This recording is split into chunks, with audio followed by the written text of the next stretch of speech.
Welcome back to the Fast Life Podcast, ladies and gentlemen. I'd like to thank you guys for joining us, as well as thank our sponsors. Clockworks is the air management experts. They're mainly known for their patented flare windshield that creates a downforce, a clean pocket of air, and better audio clarity for fairing-equipped motorcycles. Clockworks also offers stamped fenders, windshield trims, adjustable handlebars, phone mounts, cleaning products, and much more. Head on over to getclocked.com and get yourself dialed in with some quality products that I personally use on my motorcycles. And be sure to use the offer code FAST10 at checkout to save yourself a few bucks and get free shipping. If you guys haven't heard, my good friend and sponsor of this podcast, Steve Chamberlain, hit a deer on his way to Laconia. He's okay. He's doing fine. Had to have a surgery. Bike's down. But now is a great time to support one of the best guys in our motorcycle scene by checking out Screamin' Speed and Fab. They currently offer FXR-style side covers for 2009 and up touring chassis and soon to be offering 2008 and down touring chassis. Steve has other products on the way like his skid plates for touring models, which will be available soon. Use offer code KTFU for 13% off anything on the website, including swag, which they have really dope shirts, so check those out. Stickers, and other things. Screamin' Speed and Fab on Instagram, screaminspeedandfab.com. Check them out and support a good dude. SBC Performance, located in Savage, Minnesota. Their team is dedicated to get you ahead of the rest of the competition. Their shop specializes in in-house high-performance builds, cylinder head porting, machining, dyno tuning, and high-performance suspension. And if you're not in the Minnesota vicinity, head on over to sbcperformance.com to check out their new product parts line, starting with their new crash bar, the Bro Bar, fitting 2009 to 2020 baggers. This performance crash bar has sleek lines and customizable end caps. Also on the way is their 100% carbon fiber lower fairing spoiler. It's first of its kind and fits 2015 to 2020 road glides to give your glide a really, really dope look. Their new parts line is the next step in taking your bike to the next level. Shop them at sbcperformance.com and give them a follow at SBC Performance on Instagram and SBC Performance on Facebook. And don't forget, you can use offer code FASTLIFE for 10% off all orders. Check them out. My dude, John Jessup, and his shop in Stockton, California, is the spot for in-house dyno tuning, parts, service, and bike sales. TeamDreamRides.com is also a great place to get yourself dialed in with some of the best parts from many, many different brands and people in the industry. And also, you can take advantage of the 100 days same as cash financing on all products. All you need is a job and a bank account. And don't forget to give John and the team a follow at DreamRidesJohn on Instagram. I have had my 100% Made in America Invisivin VIN sticker cover on my bagger for over a year. It works so well that I forget it's there. For me, cleanliness on a bike is everything. And these Harleys from the factory come with a huge sticker they slap on the down tube that becomes a huge eyesore, for me at least. These steel powder-coated covers make that go away instantly. And if you're getting hassled by the man, it's easy to pull off due to the N52 rare earth magnets. So it's going to be locked on while you smash miles or rip wheelies, but easy to pull off by hand. Covers start at $39.95 and make an immediate difference for those who like to ride hard and want to look good doing so.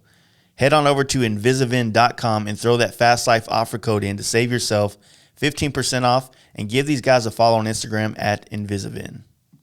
Paint Huffer Metal Flake is the future of the custom paint industry. In my opinion, at least, it's a company that's dedicated to bringing quality products for us custom painters to create the art we do. And Paint Huffer is one of the most supportive paint-related companies out there with many artists on the team. You can get started down a custom paint path with some rad products at painthuffer.com. Use offer code FASTLIFE20 and save yourself some 10% off and get some inspiration from Paint Huffer Metal Flake on Instagram. Check them out, guys. I'm really stoked to announce that ThunderMax has generated an offer code to help you guys save on some industry-leading products and technology. Their ECM computers are designed to provide your EFI-equipped Harley-Davidson the most advanced auto-tuning available, meaning that this computer tunes your bike to the conditions in the air. Their iRide rear suspension is a performance air ride rear suspension, giving you the ability to adjust many aspects from the handlebar mount screen that they have. This rear suspension is the best of both worlds. Check out these products and many more at shoptmax.com and use offer code FASTLIFE for 10% off, and go follow Thundermax EFI on Instagram. Lexan Moto is growing fast and looking to onboard new dealers in 2020. Their headsets and charging solutions are ideal in any type of motorcycle shop, big or small. And Lexan has dealer plans to meet your needs with products that make the riding experience better, and more on the way. Lexan offers very competitive dealer margins, fast shipping, and great customer service. Email them at sales@lexanmotorcycle.com, and be sure to check them out on Facebook at Lexan Moto USA, on Instagram at Lexan Moto, and don't forget to use FastLife at checkout to save yourself 15% off your entire order. Check them out. What's up, guys? Thank you for joining us again. It's the last one for this month. I have to go to Oklahoma and paint some bikes for Sturgis. Looking forward to the work, not looking forward to being stuck in the middle of Oklahoma for a week and a half. So in that time, I'm going to try to gather my thoughts and think of what we can do to help make this podcast more entertaining and better and grow and all that other shit. So anyway, I want to thank you guys for joining us. We have a great show for you today. I know that's what we're supposed to say, but a good friend of mine is on again, Jason from Speed Metal Build. He has a podcast. He's been kicking ass with it this year. And Darrell Huxsol, who is another close friend and cool dude. You know, first time I got to hang out with him on the podcast and shoot the shit, and he's an FXR nerd as well, and it's always good times to have these guys on the podcast. So anyways, go check them out. If you want to support this podcast, you can always go to our website, fastlifegarage.com. Check out our Patreon. It's on the front page. Donate $1, $5, $10, whatever you feel comfortable with. It automatically drafts it out of your account every month for as long as you want to support this podcast. And if you can, please check out our sponsors. These guys really help us keep this thing going and keep it rolling. And they're all quality products that I believe in, quality services that I know about. You know, my dude just bought an exhaust from John Jessup last night at fucking 11:30 at night, and John was right there to answer some questions for him. And that's customer service if I ain't never heard of it. So anyway, check it out. I'm going to shut up now. It's getting kind of long. So here we are. Here it is. Here. Let's do it. Hey guys, you ready to let the dogs out? Fast Life Podcast. I know. What's I've been waiting all day to talk about that on this, just to fucking, because you made a fucking comment about needing rash guard or something. Are you already? Are we live? Yeah, not live, but we're rolling. I mean, you're rolling. Oh, you're not. You don't use the. Do you not use the built-in recording mechanism in there? No, I go straight to the computer. Do you? Okay, I just do everything. I do when I do the video stuff. I download the audio only. That way, it's a separate file from the computer. Right. But this way is easier since we're not doing video. Yeah, it's a lot easier. I haven't gotten into that yet. Let me make sure this thing sounds right. I haven't done it this way in a while, but I judge this is how unprofessional I am. I judge my shit by how many squiggly lines there are in the fucking deal. That's how you're supposed to. That's literally what a sound engineer does. And it's like whenever I record sometimes on this thing, it's just a real small line. Right. And sometimes like it's a huge line depending on what audio. Well, yeah, if you have somebody who comes in with a booming voice, or there's a big inflection in their voice, you'll see that. But I'm good. I can always turn it down. So. I don't. I use this as a monitor, but I record in the Rodecaster, and here's why. Like you like to work harder. That's right. The third or fourth podcast I did was with Irish Rich. I talked to him for like an hour and a half. Nothing fucking got recorded. I had to call him back, and I'm like, "Hey," he was super cool about it. And what was really cool about it was that he had reached out to me. He was an early listener, and believed in the podcast space and the technology. He's like, "How do I get on your show?" And so I was cool. So we had to redo the whole thing. And the cool part is that it wasn't the first time I was hearing his story. Like sometimes when you talk to somebody, the first time you meet him, all their stories are just like, everything's new, everything's cool, and you're just, he's got, and Irish Rich has a pretty interesting story to tell. He grew up in Daytona, or was born in Daytona, lived there and lived in like Rochester, New York, and then ended up somehow in Colorado. And he's a sinner too with all those dudes in SoCal. He's like one of the sinner nomads. But The second time, he's one of those dudes that when you talk to him the second time, you recall the conversation that you had before, and you're like, hey, man, you can get like kind of into the ethos of the minutia in that conversation to where you kind of break things down a little bit. It was actually kind of cool. It worked out pretty well. It's like, the second time you do something with somebody. Well, it'd be hard if like we did this podcast and after it was done, like, oh, fuck, I didn't record it. All right, let's do it again. I mean, we're friends, so we can kind of have another conversation. But, if this was like your origin story, more or less, then it'd be like, all right, tell me how you did this, and this again. It's like it's not the same reactions and shit, I find that when you're telling a story, like I was telling you that story today when we were coming over here, I was telling him a story about when I was teaching high school. I had a kid steal something from another kid, and I ended up getting it back. And so... Did you keep it? No, I gave it back to him. But so I was telling him the story, and as I'm telling him the story, Cameron said something in the back seat, and I was like, "Wait, have you heard this before?" And Cameron's like, "No, I haven't heard it." So I was, when you tell the story, if you tell the story again and again and again, even you telling the story, it's like it gets boring. But if I can tell it to somebody who had not heard it. So we just did this trip this weekend, and imagine that whatever happened the first 2 days got told to everybody we met on the next 4 days. And then almost nothing happens in the last 4 days because you're just rehashing what happened on the first two. Yeah, it's I don't know. It's weird. It's one of those things that you like.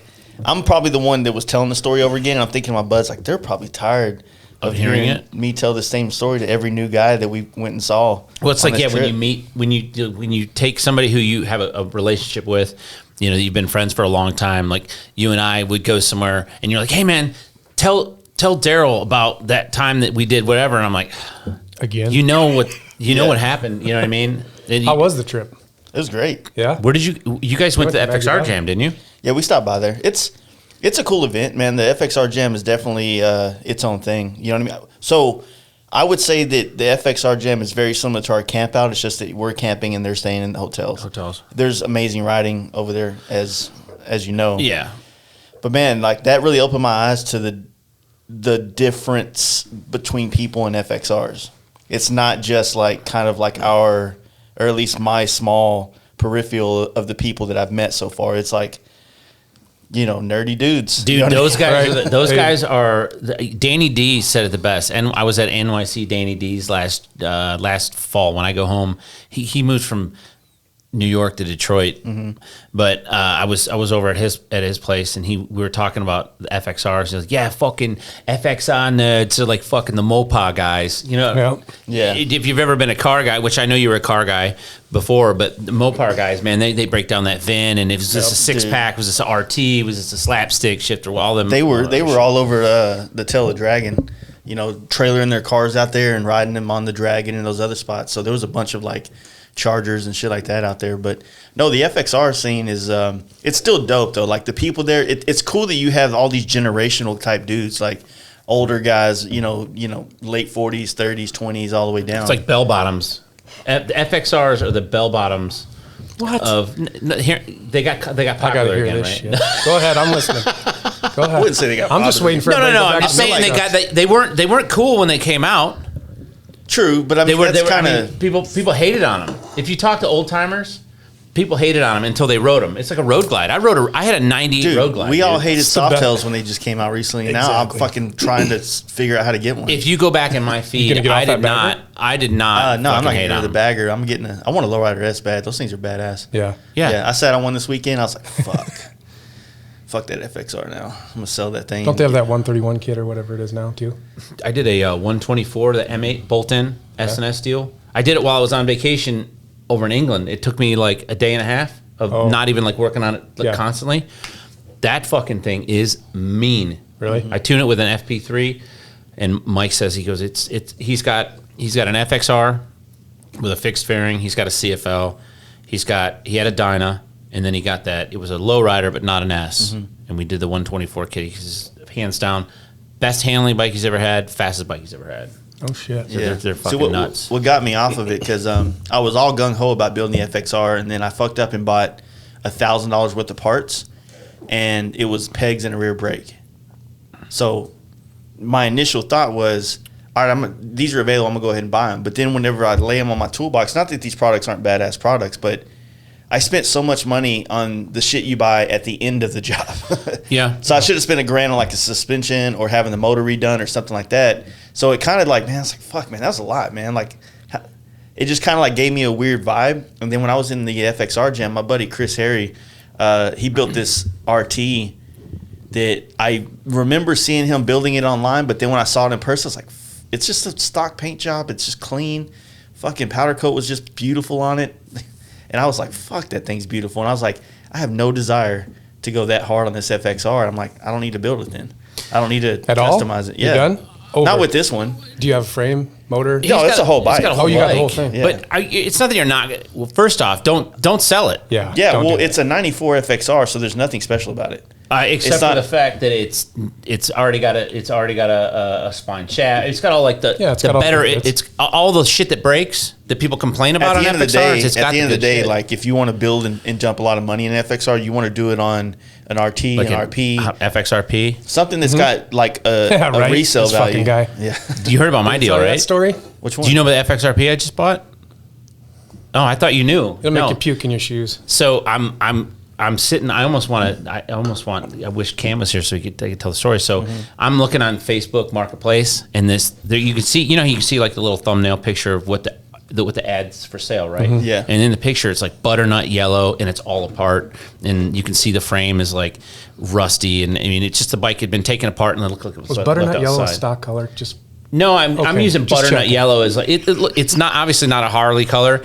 Somebody painted this thing. And it's a decent. it's like baby shit yellow. It's a decent paint job. No, Cody's no. like, leave it. I'm like, Really? Yeah, no. And so no, but he really said to leave it. Oh, he will. Well, so I'm looking at it, and it says $10,000 in the listing price. Well, Facebook Marketplace, you always see it in the car ads. Like it'll say like 6,500, and it's a 65,000. It'll be $6,500 for this '57 Chevy, but it's a $65,000 Chevy, and it says it down in the comment section. Well, so it says 10 grand on this FXRP, and I'm like, these motherfuckers, dude. These people with these bikes are out of their goddamn minds. So I take the bait, I click on it, I'm reading the thing, and I go through all the pictures, and the bike's all apart. It's all there. And it says blah, blah, blah, blah, Jacksonville County Sheriff's Office, Adamek Harley Davidson, blah, blah, blah, more stuff. And then it says $1,000 somewhere in the ad. And I'm like, I quit. This is what an asshole I am. And I'll admit it, I'm an asshole. Like, I instantly go right to, this motherfucker thinks this thing's worth 10 grand. So I instantly send him a Facebook message. I'm like, do you have a title? Were you polite about it? Exactly. I said, do you have a title? So you fucking blew him up, didn't you? And he listened to what I said. I go, do you have a clear title? And he's like, yes, I have a clear title. I'm like, dude, you are at least $6 grand too high. And he responds back, he's like, what are you talking about? The fairings were $2,500. And I was like, another one of these motherfuckers, like this Elvis dude out in fucking California, that everything, you buy a saddlebag off him, it's $2 grand or whatever. But you can't bust the guy's balls for having some foresight, though. Well, so listen. So I tell the guy, I'm like, you're $6 grand too high. He's like, how am I $6 grand too high? The fairing's worth $2,500. I go, the fairing's not worth $2,500. I go, just because Elvis lists his fairings for $2,500 does not mean they're worth $2,500. I said, the tank's worth $1,000 to $1,500. The fairing's worth $1,000 to $1,500. That's $3 grand right there. The bags are worth another $1,000. That's $4 grand. And I said, the title and the frame without all the other stuff is worth $1,000, $1,500. I go, that's $4,500. And he goes, I'm asking $1,000. And I was like, give me your number. And I call him, and he's like, yeah. He goes, my friend retired from Adamek Harley Davidson. He was rebuilding this bike. It was a Jacksonville County Sheriff's Office bike. His wife gave it to me. He goes, I'm not going to do anything with it. So Cameron was driving home from my house because Cameron lives in Jacksonville. And so I'm like, Kate, do you mind if I get my buddy in on a conference call? And so I go, I want it. I'll be there. Either myself or Cam will be there in the morning with $1 grand. So I get Cam on the phone, and I'm like, dude, this guy's got this bike, blah, blah, blah, blah, blah. I merged the two calls. They know each other. So I got the bike for a G-Note. It's got P-bag mounts, clamshell bag mounts, clamshell bags, P-fairing. The bike's all there, all the requisite control. So I'm just going to blow this bike apart, completely restore all the parts using my vapor honer and powder coater and that shit. And I've got a Merch 120 to go in it. and I'm gonna build a little 6-speed trans for it. Did it have a motor in it? Or? Yeah, it's got a motor. It's got the stock motor and trans in it, but those transmissions, if I'm not, it's a 90. So that's That's a good. tapered shaft. That's good. It's tapered shaft, right? Yeah. So I'm gonna Apparently build. the 90s had bad cases. Though, Well, the 90s. allegedly. Dude, you could pick all that shit apart. Yeah, but It is- wasn't 90 the year where half the year they introduced the. I thought that was 89 because I started seeing the tapered shaft in like the late 80 models, like 87. It seemed like all of them was those little lever. Those are the trans- trapezoid. I just call them the trapezoid trans. That's the only way I know to refer to it as. Talk about the mid 80s. I'm not like 89, 88. My I thought it 89 was when has they a regular swapped the 5-speed, but transmission it's over. tapered. My 89 has a tapered in it. Yeah, I've got an Yeah. 89 lowrider too. Yeah. That's the one I'll have at Sturgis this Yeah. year. That's the one that's got that ugly paint job on it right now. Yeah, well, too bad you don't know a painter. No, but I don't know. I fucked up and built the best thing I could afford to in the time I had at the time, and I just don't have that kind of time to work on a bike anymore like I get used it. to. And this bike is not really something I was like. If I would have bought it and it was running, it was, but it wasn't. Right. Kind of a deal. I think you were telling me it had some It was running. questionable What happened gaskets was or some shit. Well, yeah, it needs gasket changed out. But what happened was the guy dropped it, and his air cleaner was so massive on it, it chipped the fins on the rear head. Oh, that's So- right. Okay. So it just needs a rear head for Massive air cleaner. Yeah. What was it, like a Kiriak and hypercharger or something? No, it wasn't nothing like that. It was just I've probably been like looking for one of those. it's just some fucking crazy No, shit. fucking- So Dude, I wanted one of those. When I first got a Harley, I thought Everybody those were did. the bee's Yeah. knees, dude. I wanted one so bad. Yeah. Everybody also wanted a fucking soft tail with crazy 80s paint too.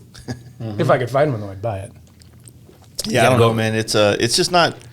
It ain't appealing to me right now, man. Like I get it, but put it on the back burner. The You're, bike- you're ready. but I could use that to buy. I mean, I could buy an FXR anytime. See, man. I'm done doing that. Like I just had to. I had a conversation with Cam about that.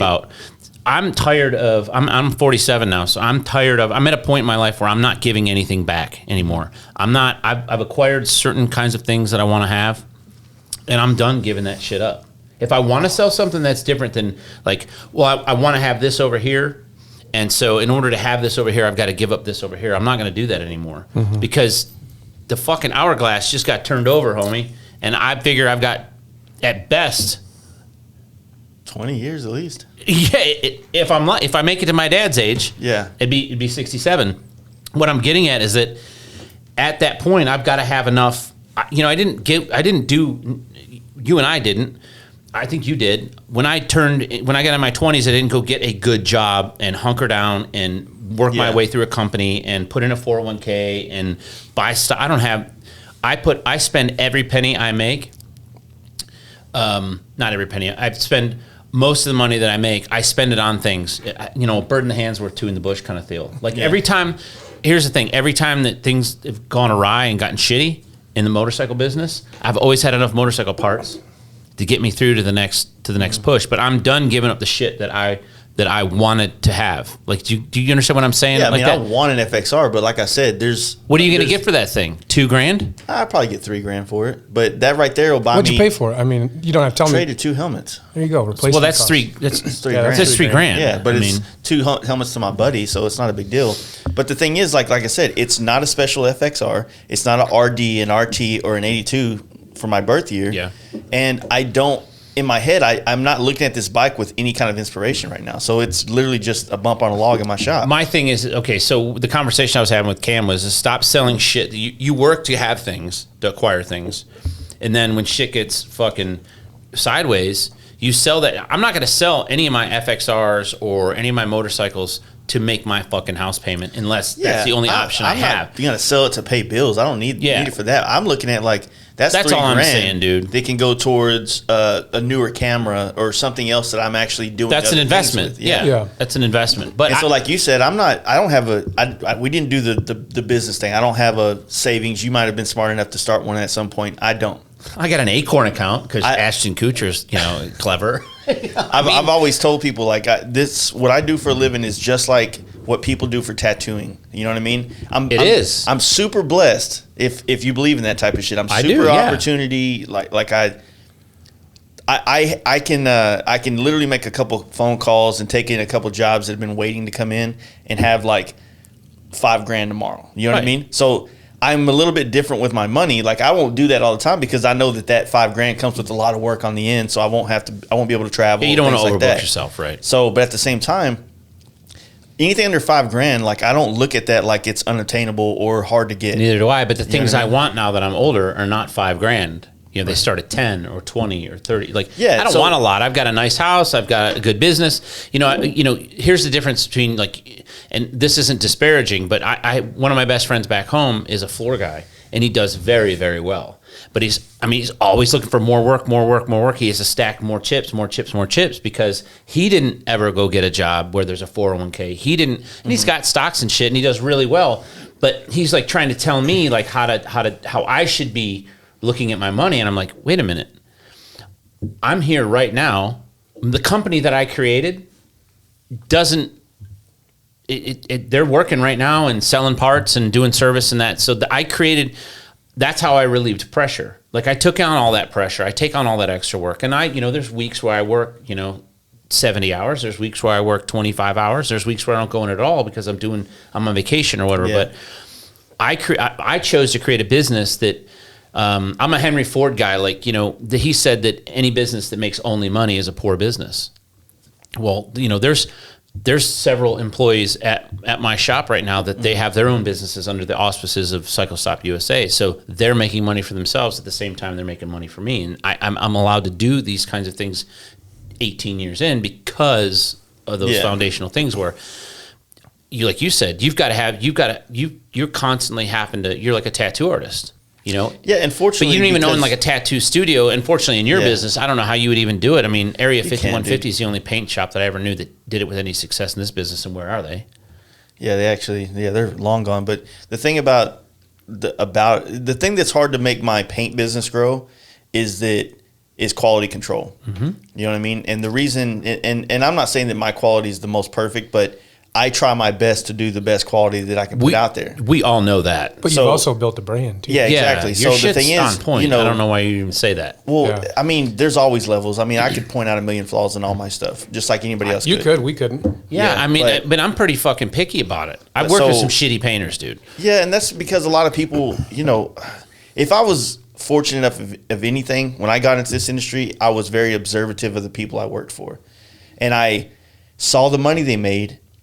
And at first, that's all I really paid attention to. Like, fuck, man, this dude busts his ass. He's respected. He's known. He has cool cars and cool bikes. That's the direction. And you go down that direction. You start imitating some of the things he does, how he does his business, and you start getting close to where he's at. And you're like, I don't like this. I don't like this. I don't like the fact that I can't take off work. I don't like the fact that I can't. I won't do that. Yeah. I'll go get a fucking job if I'm going to do that. And I've so- got to have time off. The thing is with all the paint stuff, it's like for that guy, and I'm not trying to talk shit about him or anything, but for that shop to maintain what I saw back in the day, they are not able to do the level of work that I am as I'm doing smaller amount of work, right?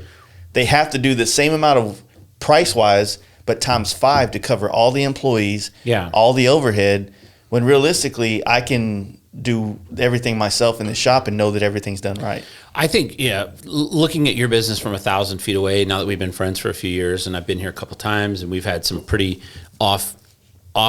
didn't have the record button pushed when you and I had some pretty substantive conversations about things that I'm comfortable in that, I want all my friends to do well. I want them to be happy first and foremost.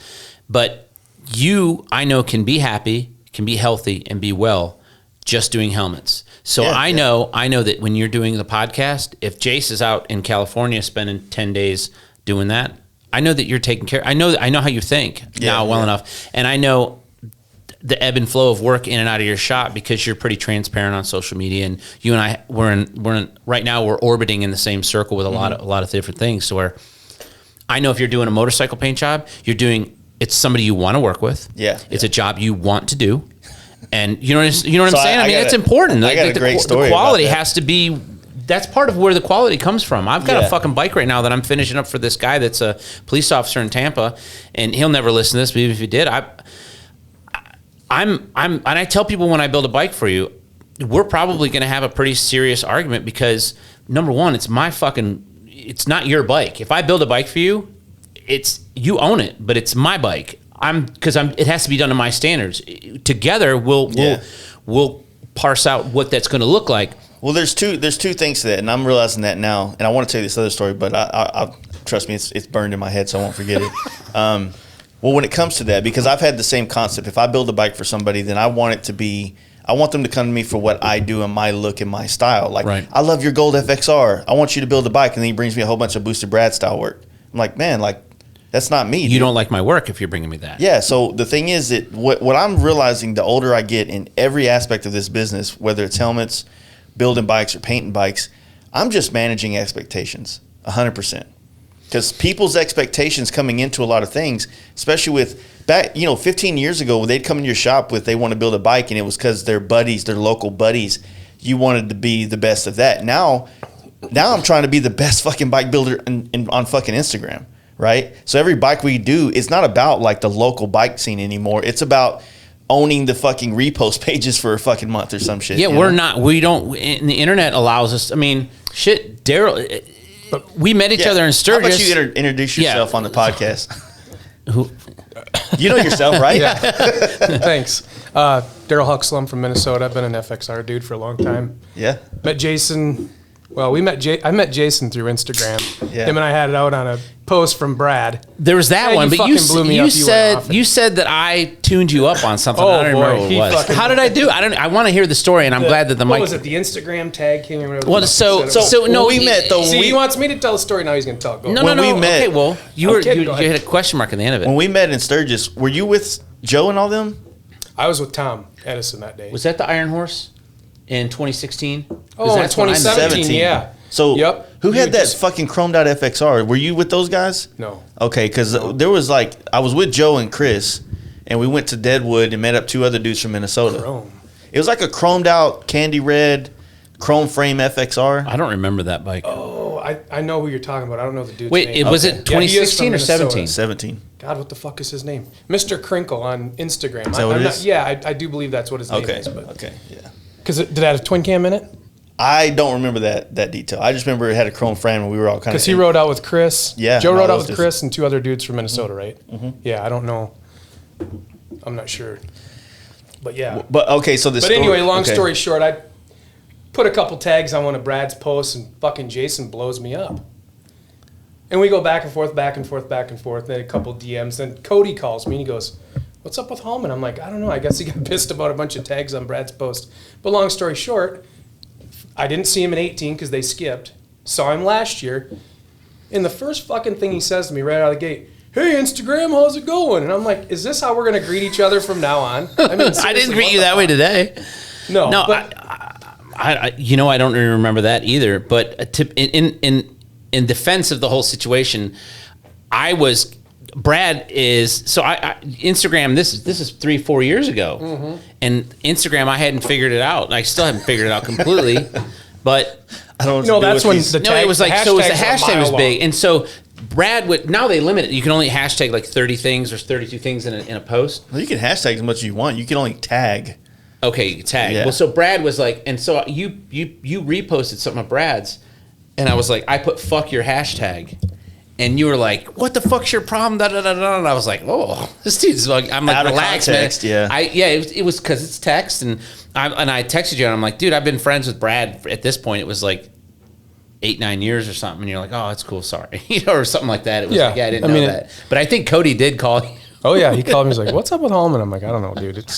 It's all good. It's that Cody- fucking knee jerk reaction when you Dude, see yeah. somebody's text, right?" Cody is Cody's funny because we hung out. We never hung out. Well, actually, we didn't hang out. So we met. We knew who each other were through Chopper Dogs, and then he DM'd me in like 2012 or 2013 or something like that about a mutual friend, Aaron Green from Paramount, and we started talking, and we just became friends the same way that you and I have, you know. And we were never in the same room. Well, we went to Cincinnati one of the last years they had it, and that was the first time I met him in person, and everything was cool. We had a good time that weekend, and then we started going to. We didn't hang out again, till Sturgis 2016. I went the week before. We went to Sturgis there and finished his bike up. We were working on something, and it was stressful, dude. That whole week, I landed Sunday night. We started working Sunday night at the shop.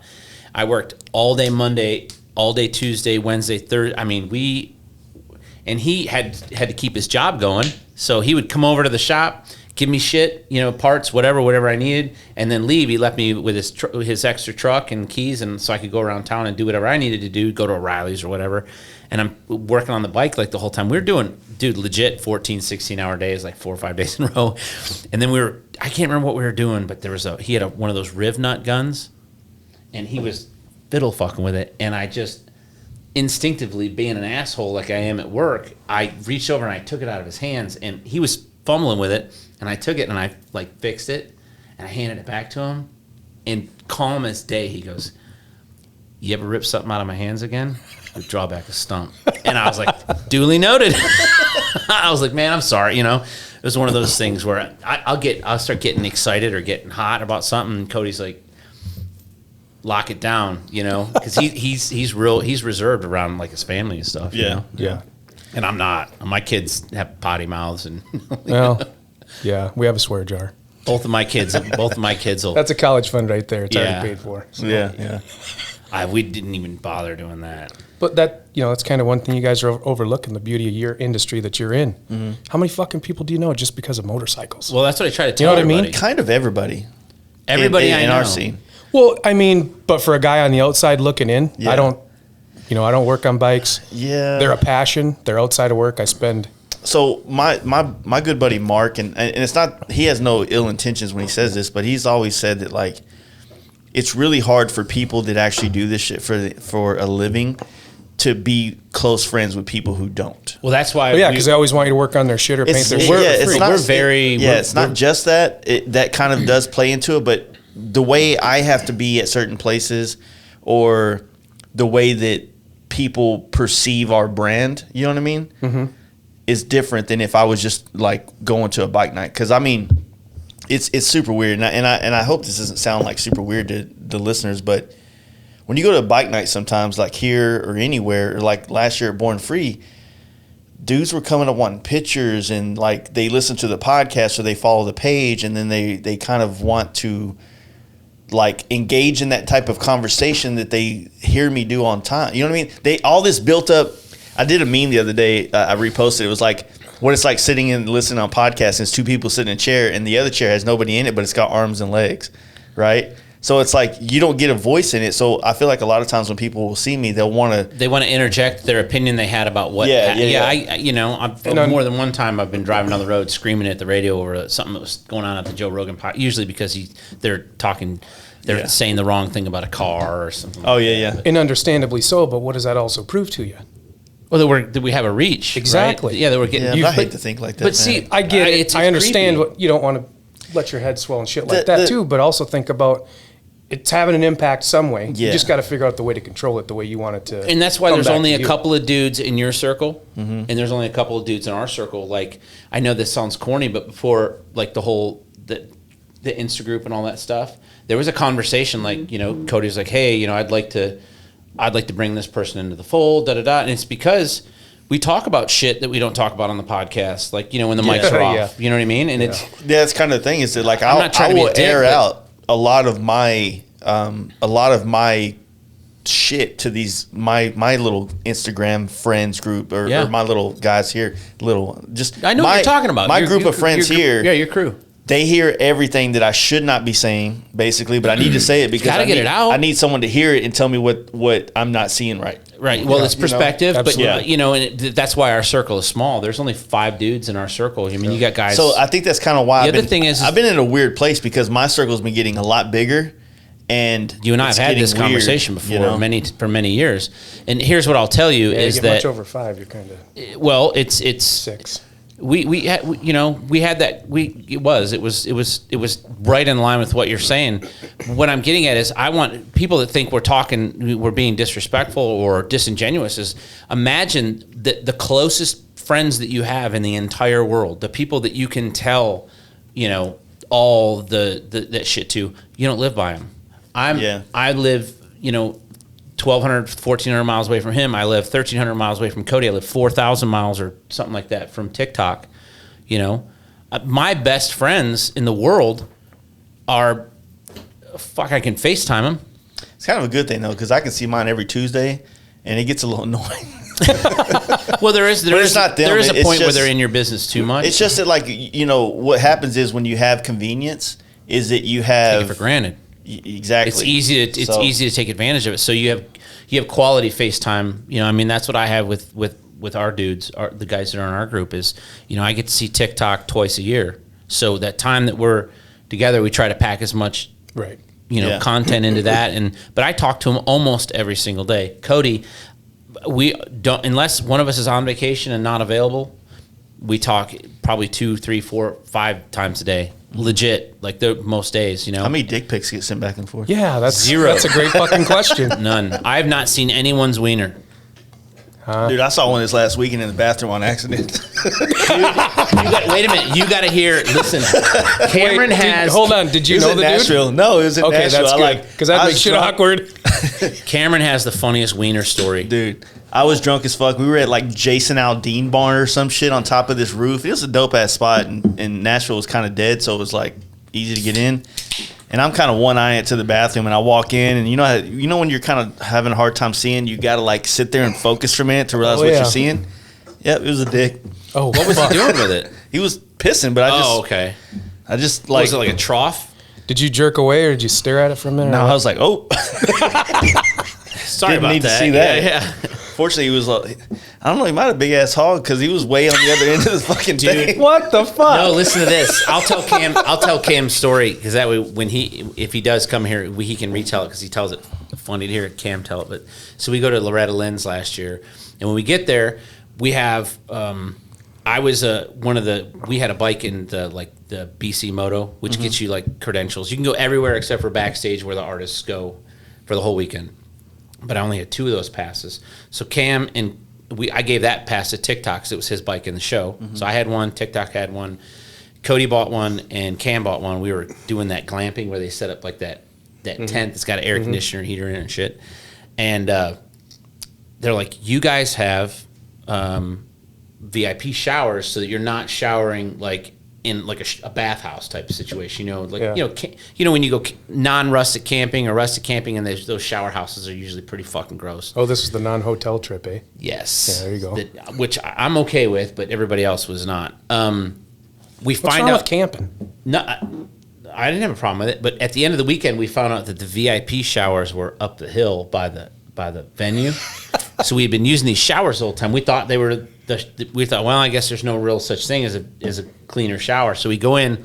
Cameron's in there with this guy, and this guy comes out. Cameron says he's walking to, there's all these showers in this row, and Cam says he's walking on the aisle, and this guy comes out of the shower, no towel on, and he goes, this fucking hog was hanging to his knees. This dude was like 6'4", 6'5", skinny dude, and he goes, this thing was all the way to his knee. He goes, there's no way to not see it.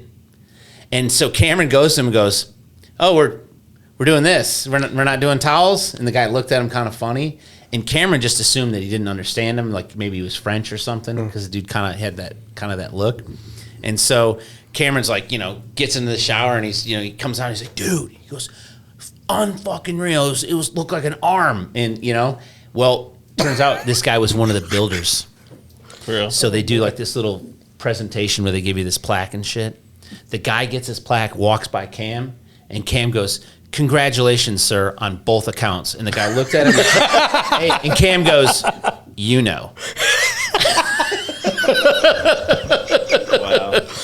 What the fuck? Yeah, That's crazy. to hear Cam tell it's a little bit funnier probably, but. No, that Are you going to the V2 Visionary show in October? You know what? I feel like I'm getting Spread too thin? no. I feel like I'm getting like, what's the word? Inundated? A lot of people are wanting me to go. I don't know. You know what I mean? Like a lot of the performance bagger guys are wanting to go there instead of Sturgis, which Really?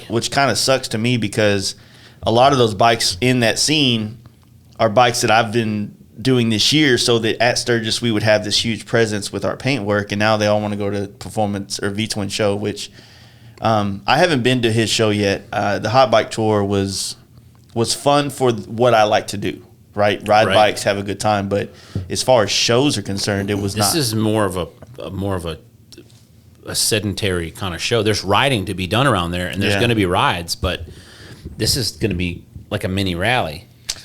Yeah, I don't know if it'd be a mini rally. It's more like it's like you do what you want, go ride and have fun, but we're partying here tonight and there's a little bike show. You know what I mean? And Yeah, I mean- Sturgis is just kind of like, I get it. It's a track for anybody, you know, from Florida, from Seattle, from everywhere. It's I'm it's not thousands. not going. I'm going to. I mean, Yeah, I that's the one I thing was really I have hoping they to were do. going to cancel it, man. That way I could go and we could do our own thing. Like, I was looking forward to that. And I'll be honest with you, when they actually announced it, I was in Tennessee. They announced it. It was good to go. And then from Tennessee home, it was like a 350-mile day to Little Rock and then 350 from Little Rock here. So, you know, that's where I work out a lot of my shit in my head. And I'm like, man, I was jazzed about going because I kind of thought they were going to cancel it.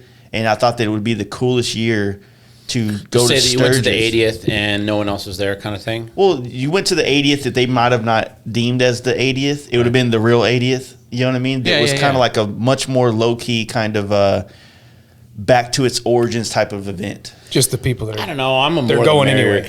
kind of guy. You're what? I'm a more the merrier kind of guy. The thing is though, and he gives me shit.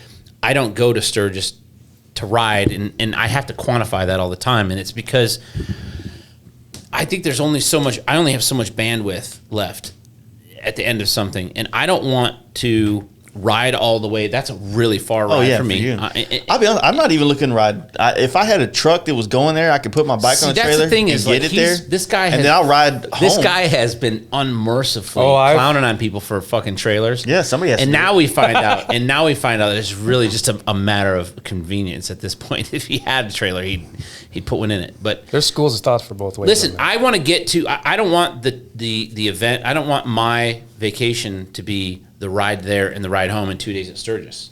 But to his point previously, it does. The value is a little bit different once you get It's there. different, yeah. But I need FaceTime with the people that I don't get to see. Yeah. Well, You can when it still come- cover as much ground the same Yeah. amount of time. I though. think it's to be a 3-day ride. From the only from reason Florida? I was oh, like, yeah. the only reason I was like that is because mainly the reason why I'm like, I don't want to ride there this year is because our group here is huge going there. Has your it's- group down here grown quite a That bit? circle Yeah. is- Yeah. And it's something that I'm square. I'm proud of it because I want all these dudes to experience Sturgis, but man, I just don't know if I can be the host. And they're not asking me to be the host. They're not asking me.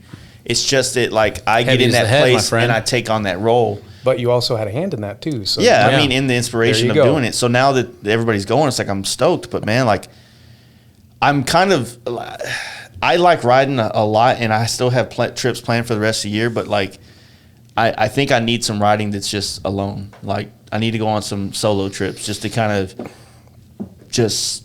It boils down to this, man. Like this whole fucking country is weird right now, and I don't want to bring it up to the No, point no, where yeah, that's our conversation, but.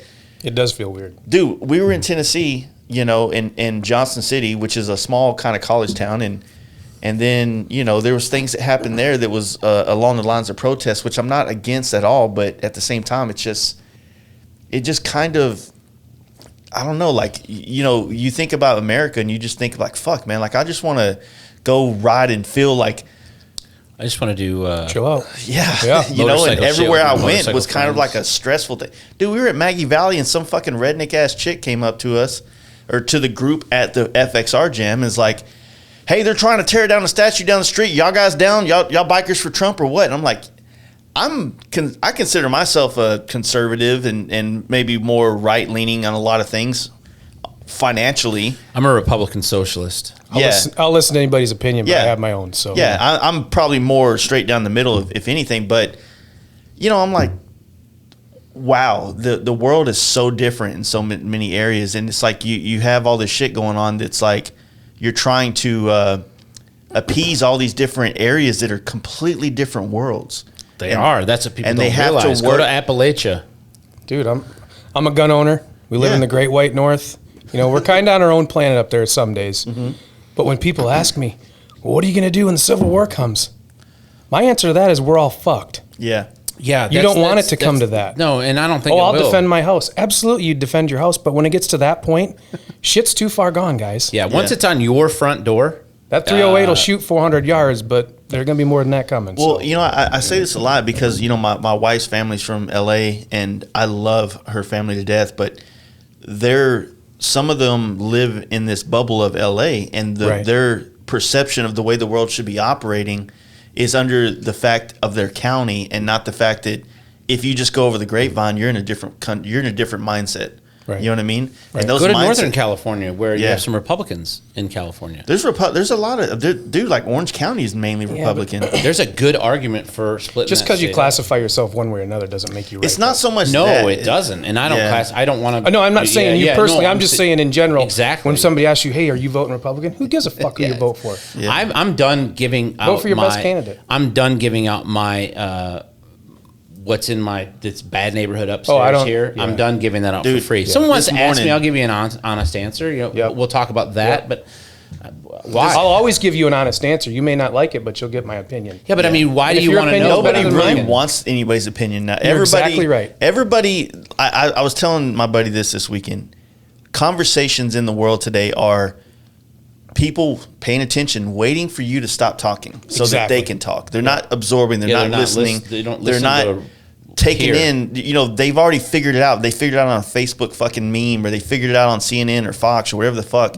And it's like everybody's just ready to fucking blurt their opinion out or share something that clicks on their fucking like, you know, inner being or some shit. But It's an echo chamber. They want to live in an echo chamber. That's not. It's only safe when the echo is coming back. It's not safe for new ideas. It's not an. So no I one's- think that shit. So all the shit going on, the Atlanta shit that just took place, and now the cops just walked out.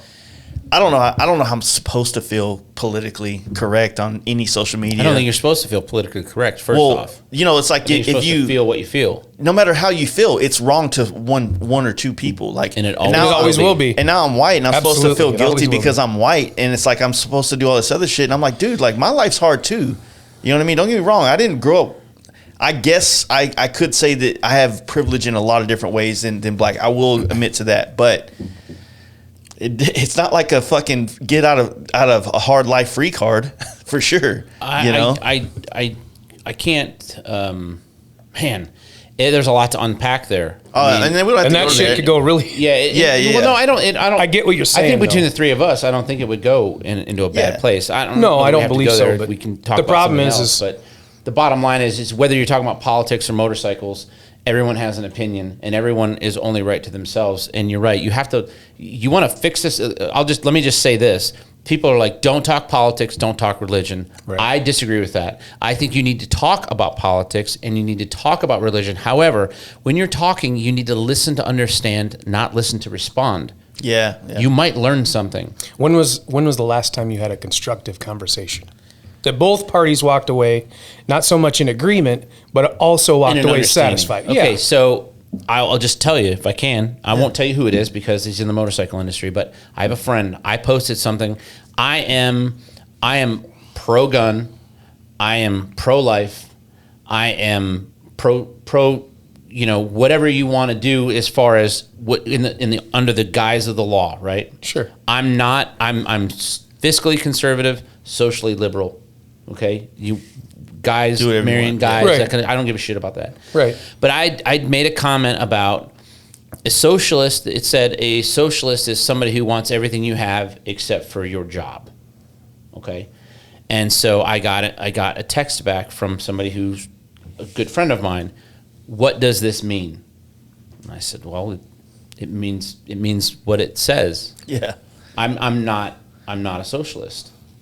You already knew the interpretation was. Yeah, I meant it to. Okay.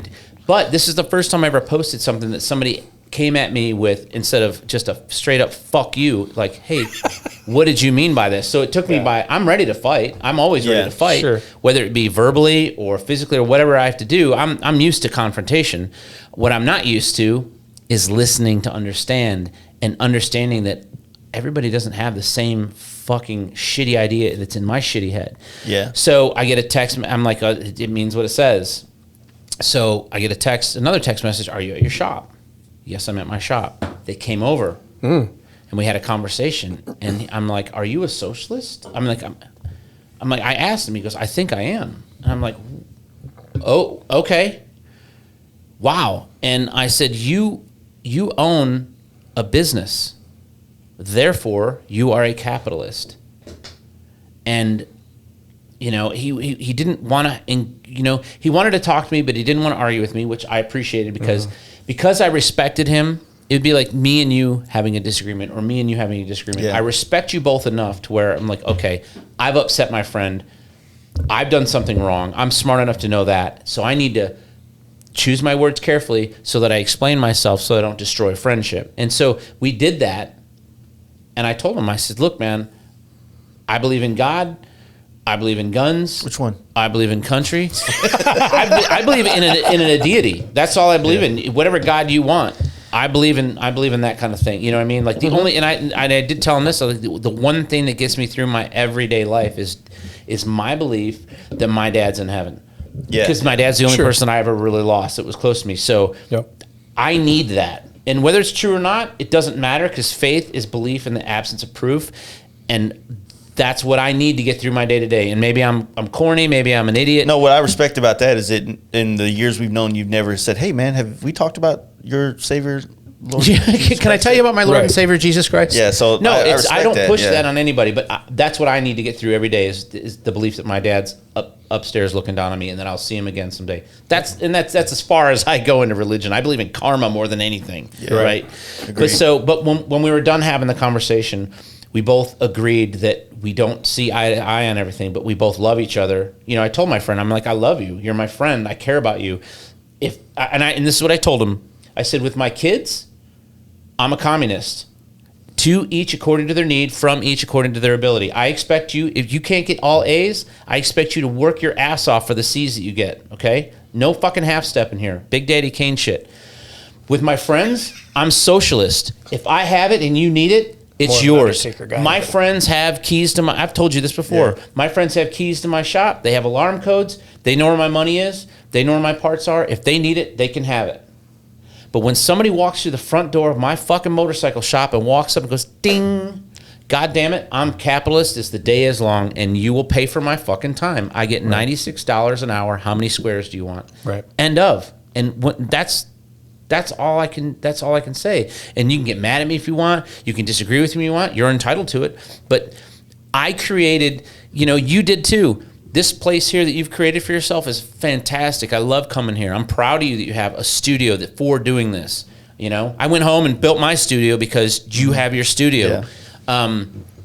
I created a world where I am essentially the one that fucking makes all the choices in that. Now, I don't get to make every choice, but I mean, I'm the puppet master of where I'm at. You're the puppet master. This is your safe place. This is where you come. You have one too. Somewhere in your life, you've created a space where what you say goes. You hang all the pictures on the walls.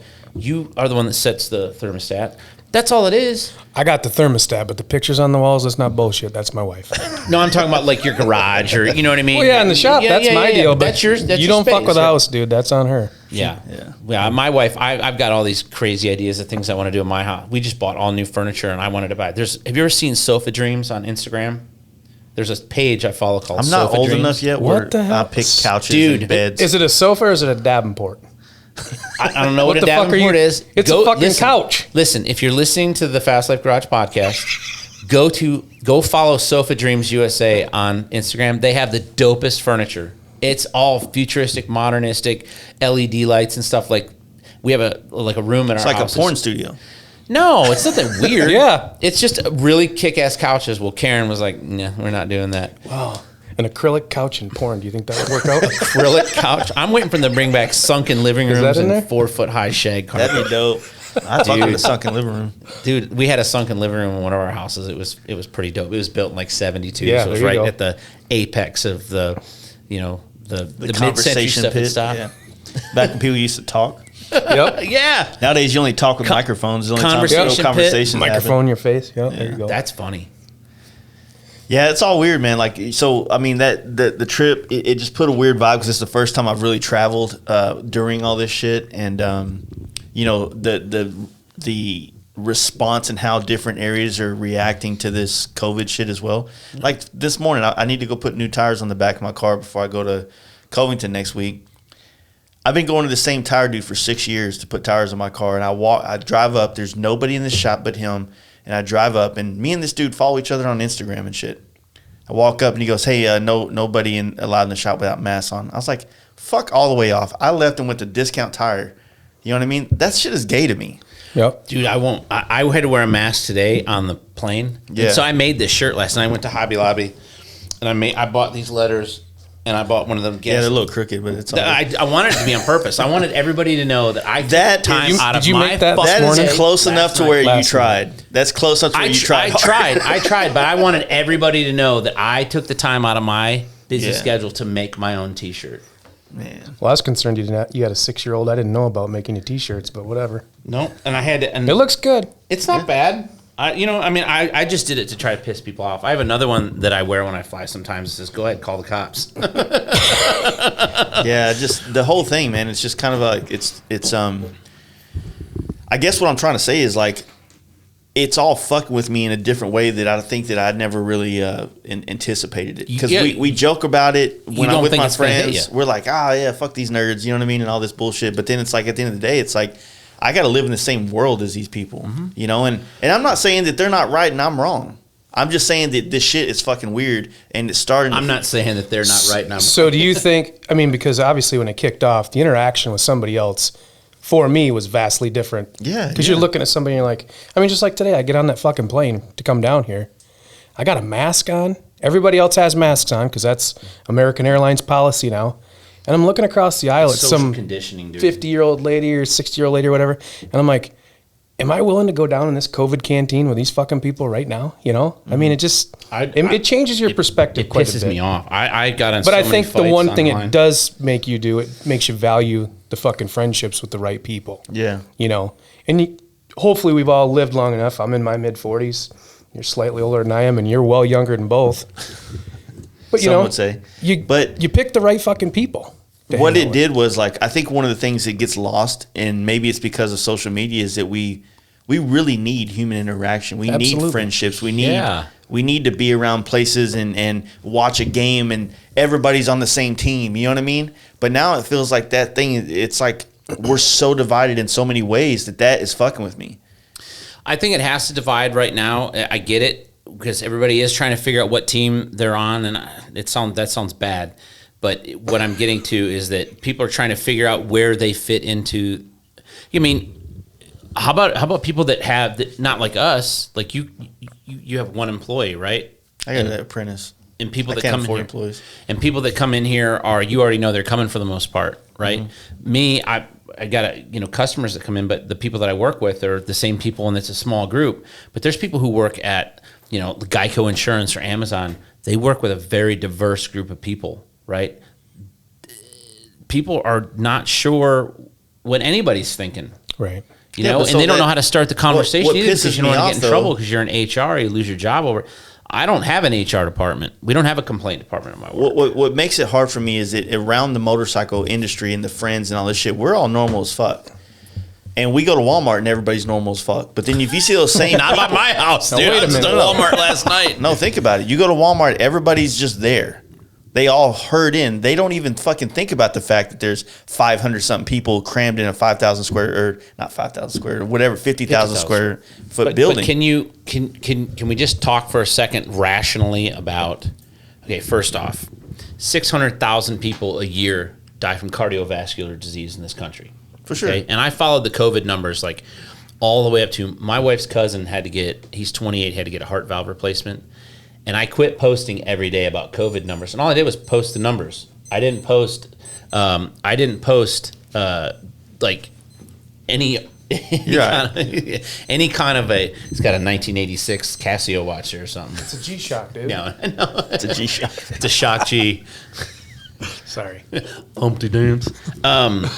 Anyway, he sent me this nasty email or text about what a fucking asshole I was being because I was posting about COVID being bullshit and that his immune system's compromised and that do I realize what is going to happen to him if he gets it. And my question to him was, do you realize?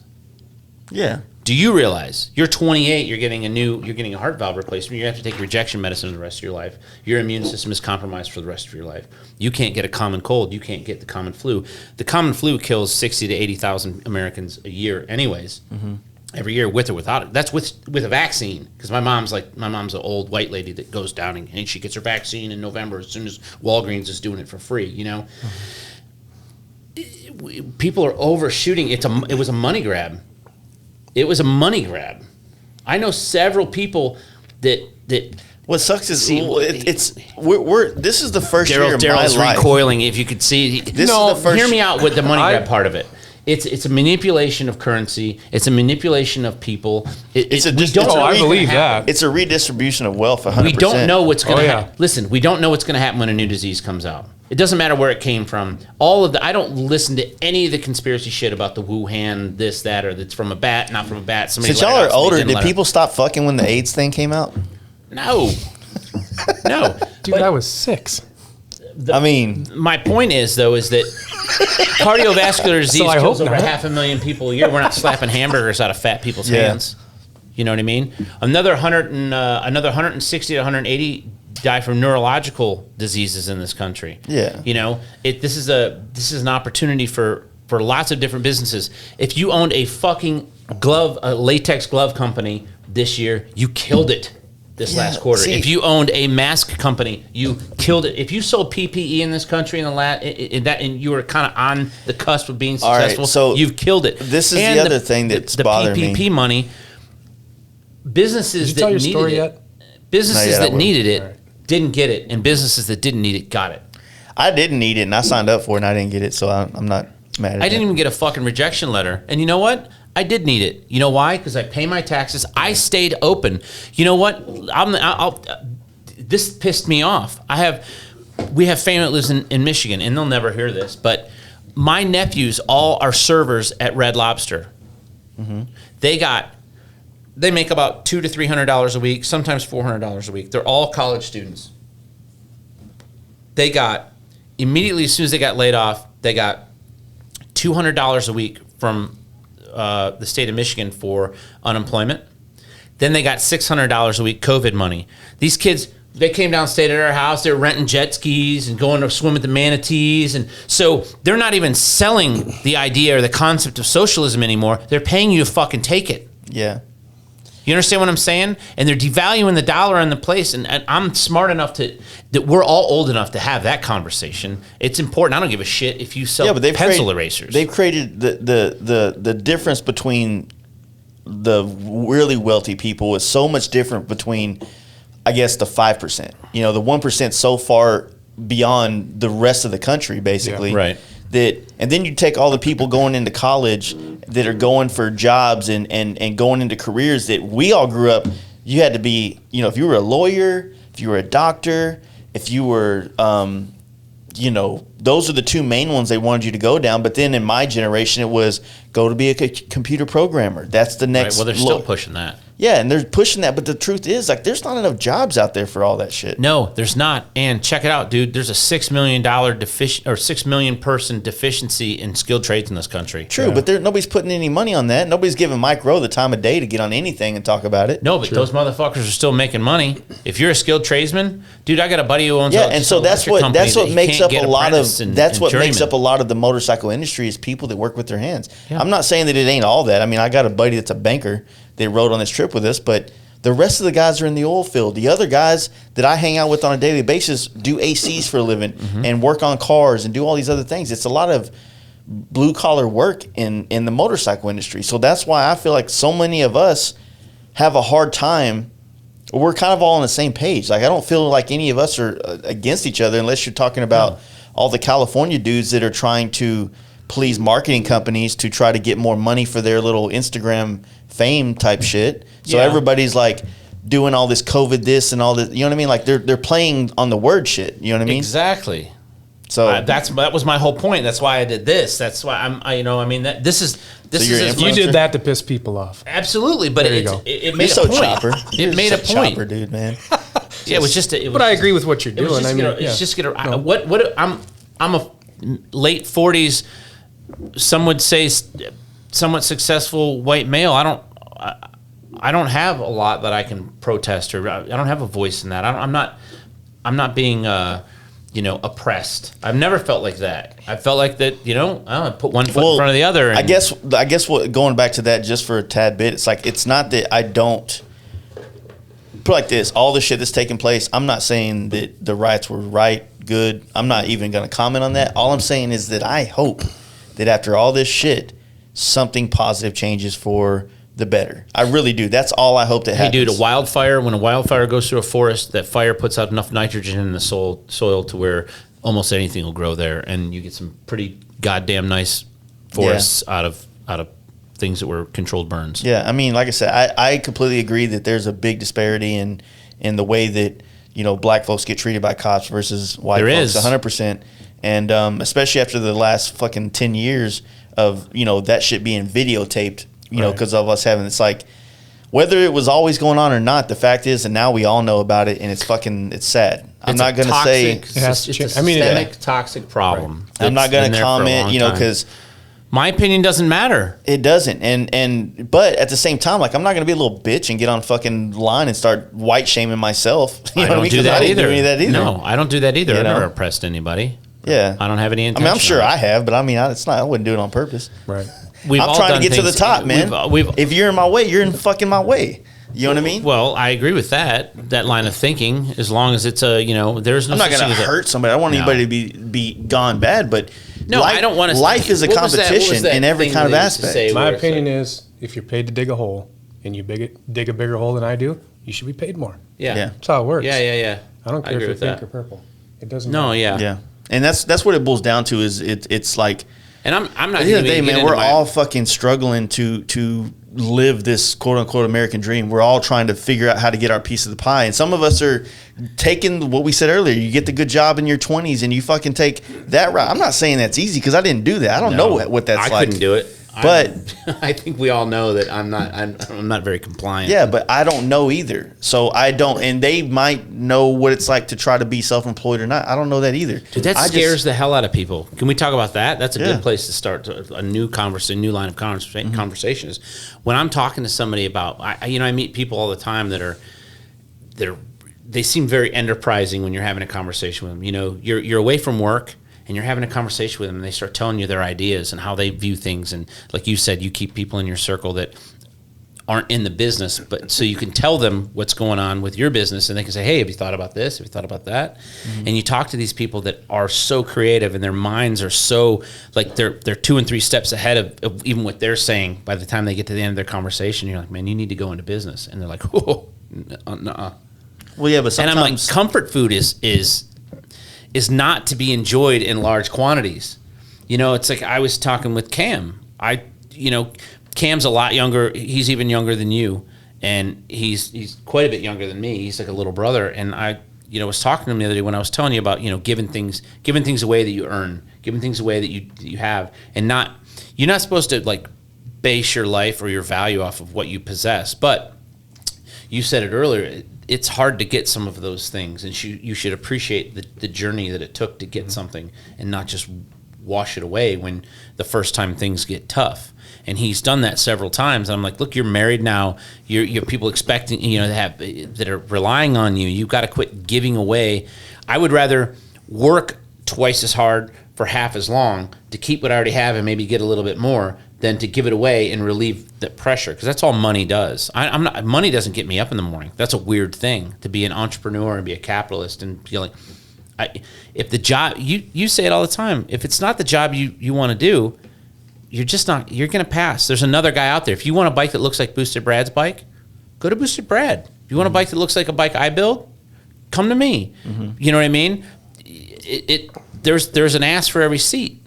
Right? Yeah. But when you talk to somebody that scares the shit out of them to not have a guarantee, and they don't realize that there is no such thing as a guarantee. To be an asshole in that situation, that's what separates the guys like myself and the people that never want to live life with a little bit of pressure. Yeah, like Henry Rollins said it the best. He sailed the seas of uncertainty. Yep. in life, and it's worked out well for him. It's not guaranteed. That's the whole word, uncertainty. You know, I'm in business, and I'm not saying that I'm a success because, you know, on paper, you know, when it comes to the hood shit, I'm fucking doing well. Like if this was selling drugs, but when it's like you had the taxes involved, and I'm kind of scraping even with a lot of the other people in any kind of industry, right? Well, you're doing it. You're still here. So the thing is, you know, in everything, man, you know, people used to ask me like, hey, you know, why would you help or teach someone else how to do what you do? Because at the end of the day, it's very rare to find someone who can focus, who has creativity, who's going to put in the time, who doesn't have ailments that are, or not ailments, but crutches, like they're alcoholics, they're drugs, they got fucking family problems that are holding. There's so many things that hold people back in life, and you almost have to be the biggest asshole to overcome all those things to get to the point where you can start to go forward. You know, and I'm an asshole 100% to some of the people that don't know me very well, even some of my family. They get the worst of me the most of the time. Mine you know too. what I mean? But I mean, at the end of the day, like, it's kind of a weird thing. I remember, you know, the painter I told you about earlier today, like he said something to me that I don't 100% agree with, but I kind of do. You know, it's like at the end of the day, nobody gives a shit about how nice or how many birthdays I made. They care about how the life that I provided for them was. And I disagree and don't disagree. I disagree with are that. your kids grown yet?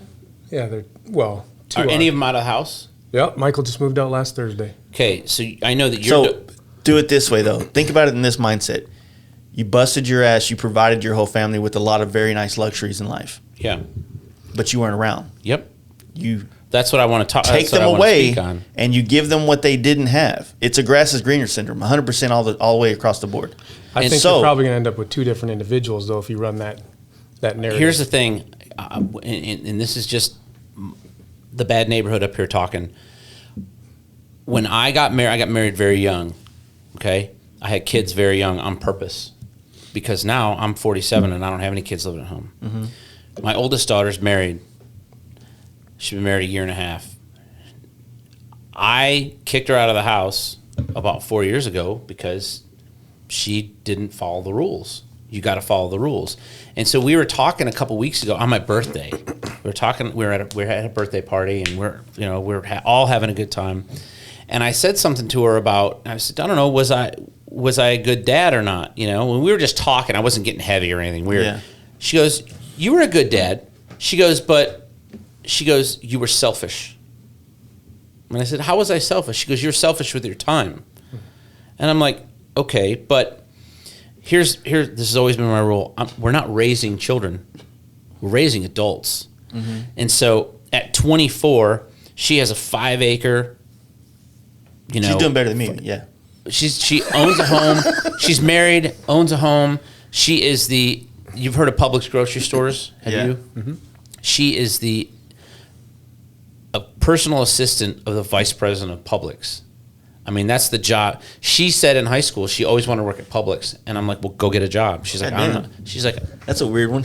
she goes, I'm not. She goes, I'm not bagging groceries. I want to be corporate. So she took all the little personality tests and stuff, and didn't get in, and then she got a job at her first job at Publix. She's the personal assistant to the vice president. So you said something about being selfish, and I have views on that I'm pretty strong with, but I'm not strong to where I don't invite the conversation of the opposite. I feel like, for me, I'm the best person whenever I take care of myself first. You have to. So that's called selfishness. Yeah. Listen, it's not your job to make your wife happy. Your wife's either True, happy or that. not. But I mean, it's not your job to make your think kids about it happy. like this. You owe your kids 3 hots and a cot. Think about it Anything like you this. do over and above that, When they you either do earn this it stuff for a living, or you, when you do bikes for a living, when you Yeah. get to hang out, you get to go to Sturgis, you get to do all these things, you get to do podcasts, drink beer, and they see the live, and they're like, oh, my dad has fun all fucking day. You know what I mean? That to them, that perception on the outside looking in looks like my life is this great party, which in a lot of ways it is, Yeah. but it doesn't mean it doesn't have this fucking like behind the closed doors stress and things that have to get dealt with and hard work and all this shit. Yeah. And so when, like, not necessarily my wife, but like my kid, my daughter's 18, she thinks she knows how the world works. You know what I'm saying? And it's like, you know, she moved to Oklahoma years ago, and you know, I have a very demanding job, and not to make excuses, but I couldn't go to every soccer game on Thursday nights. You know what I mean? Not that I didn't want to 100%, but you know, like I've always said that everybody's great at something when it's convenient for them. I'm a great dad when it's convenient. I'm a great friend when it's convenient. I'm a great at everything when it's convenient. And sometimes you need to judge people by how much they do that's inconvenient for them is their true character, in my opinion. But I'll be honest with you, I'm fucking sometimes the best friend in the world, and sometimes I'm not. I'm just not. you know? My kids, I don't know if your kids are my kids were into horses. Goddamn, That's dude. fucking expensive. Yeah. Okay. It's almost like cheerleading. It's more Dang it. expensive. I talked my daughter out of that shit real quick. You should play soccer. Horses Try are fucking hockey once. Yeah, well, no, hockey. I know hockey is expensive because We haven't touched that base, but we touched dance, so But- that's enough. So we do horses. Yeah. And I didn't go to all the horse shit. And my Literally? well, the horse stuff. But here's the deal: when we got the horses, we bought both the girls' horses, and I told the place we were keeping them, I said, "Listen, You bought horses? Yeah, Dude, I'm trying to save it to buy my daughter a laptop. I said, bro. my kids are as not a graduation present. My Yeah, kids there are you go. not princesses. I'm not fucking riding your ass down here to get you on a horse to walk around an arena. I made them work at the horse stables. They had to do that. That was part of the deal. Like I made them work, and I still had to pay the same amount for board and feed and vet bills. And when the horse hooked its nose on the bucket and ripped the horse, I mean everything. Do you know the horse is almost free? I know nothing. Okay. Do you know you have to have? It's good. Do you have to have a dentist come out once a year and float their teeth? That has to happen. You have to have a farrier come out and do their nails. How the fuck did they live for hundreds of thousands of years before this? Because they would bite on things. Domesticated horses don't chew on wood and rocks to file their teeth down. So you have to have someone come out and they put a fucking file in their So teeth. put some rocks in the pasture. It doesn't work like that. Horses colic. They get these colic things in their stomach. You got to have them cut open. They pull all the intestines out and then repack them. It's expensive. But my wife's aunts were like, Sounds inconvenient. you need to be. It does, doesn't it? You need to be here more often. You need to come to these shows. You need to do this. And I said, you know what? You know what the best thing my parents, because I rode BMX, freestyle. I was a sponsored rider and did all the competitions. You know what my parents did to me that was the best thing they ever did for me? They left me the fuck alone. Mm-hmm. My kids worked at the horse stables, took care of the horses. They wanted horses enough to where they put the work in. So all I had to do was pay for it, my wife and I. And you know what? Now today, they both still have horses. One of them has a horse farm.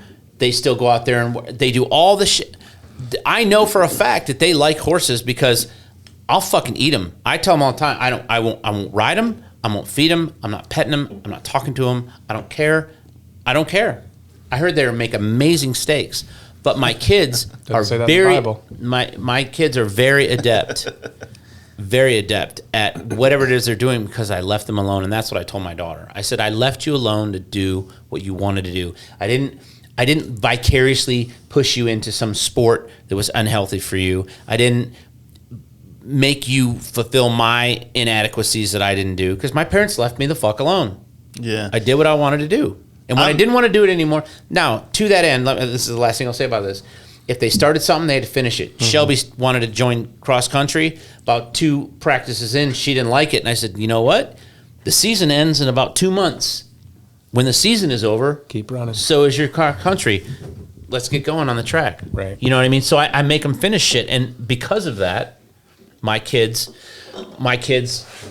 do what they're supposed to do. They're fucking amazing adults. Well, that's one thing. I mean, if you want to touch on that, like that's one thing that even adults, especially in the bike world, a lot of people don't finish things.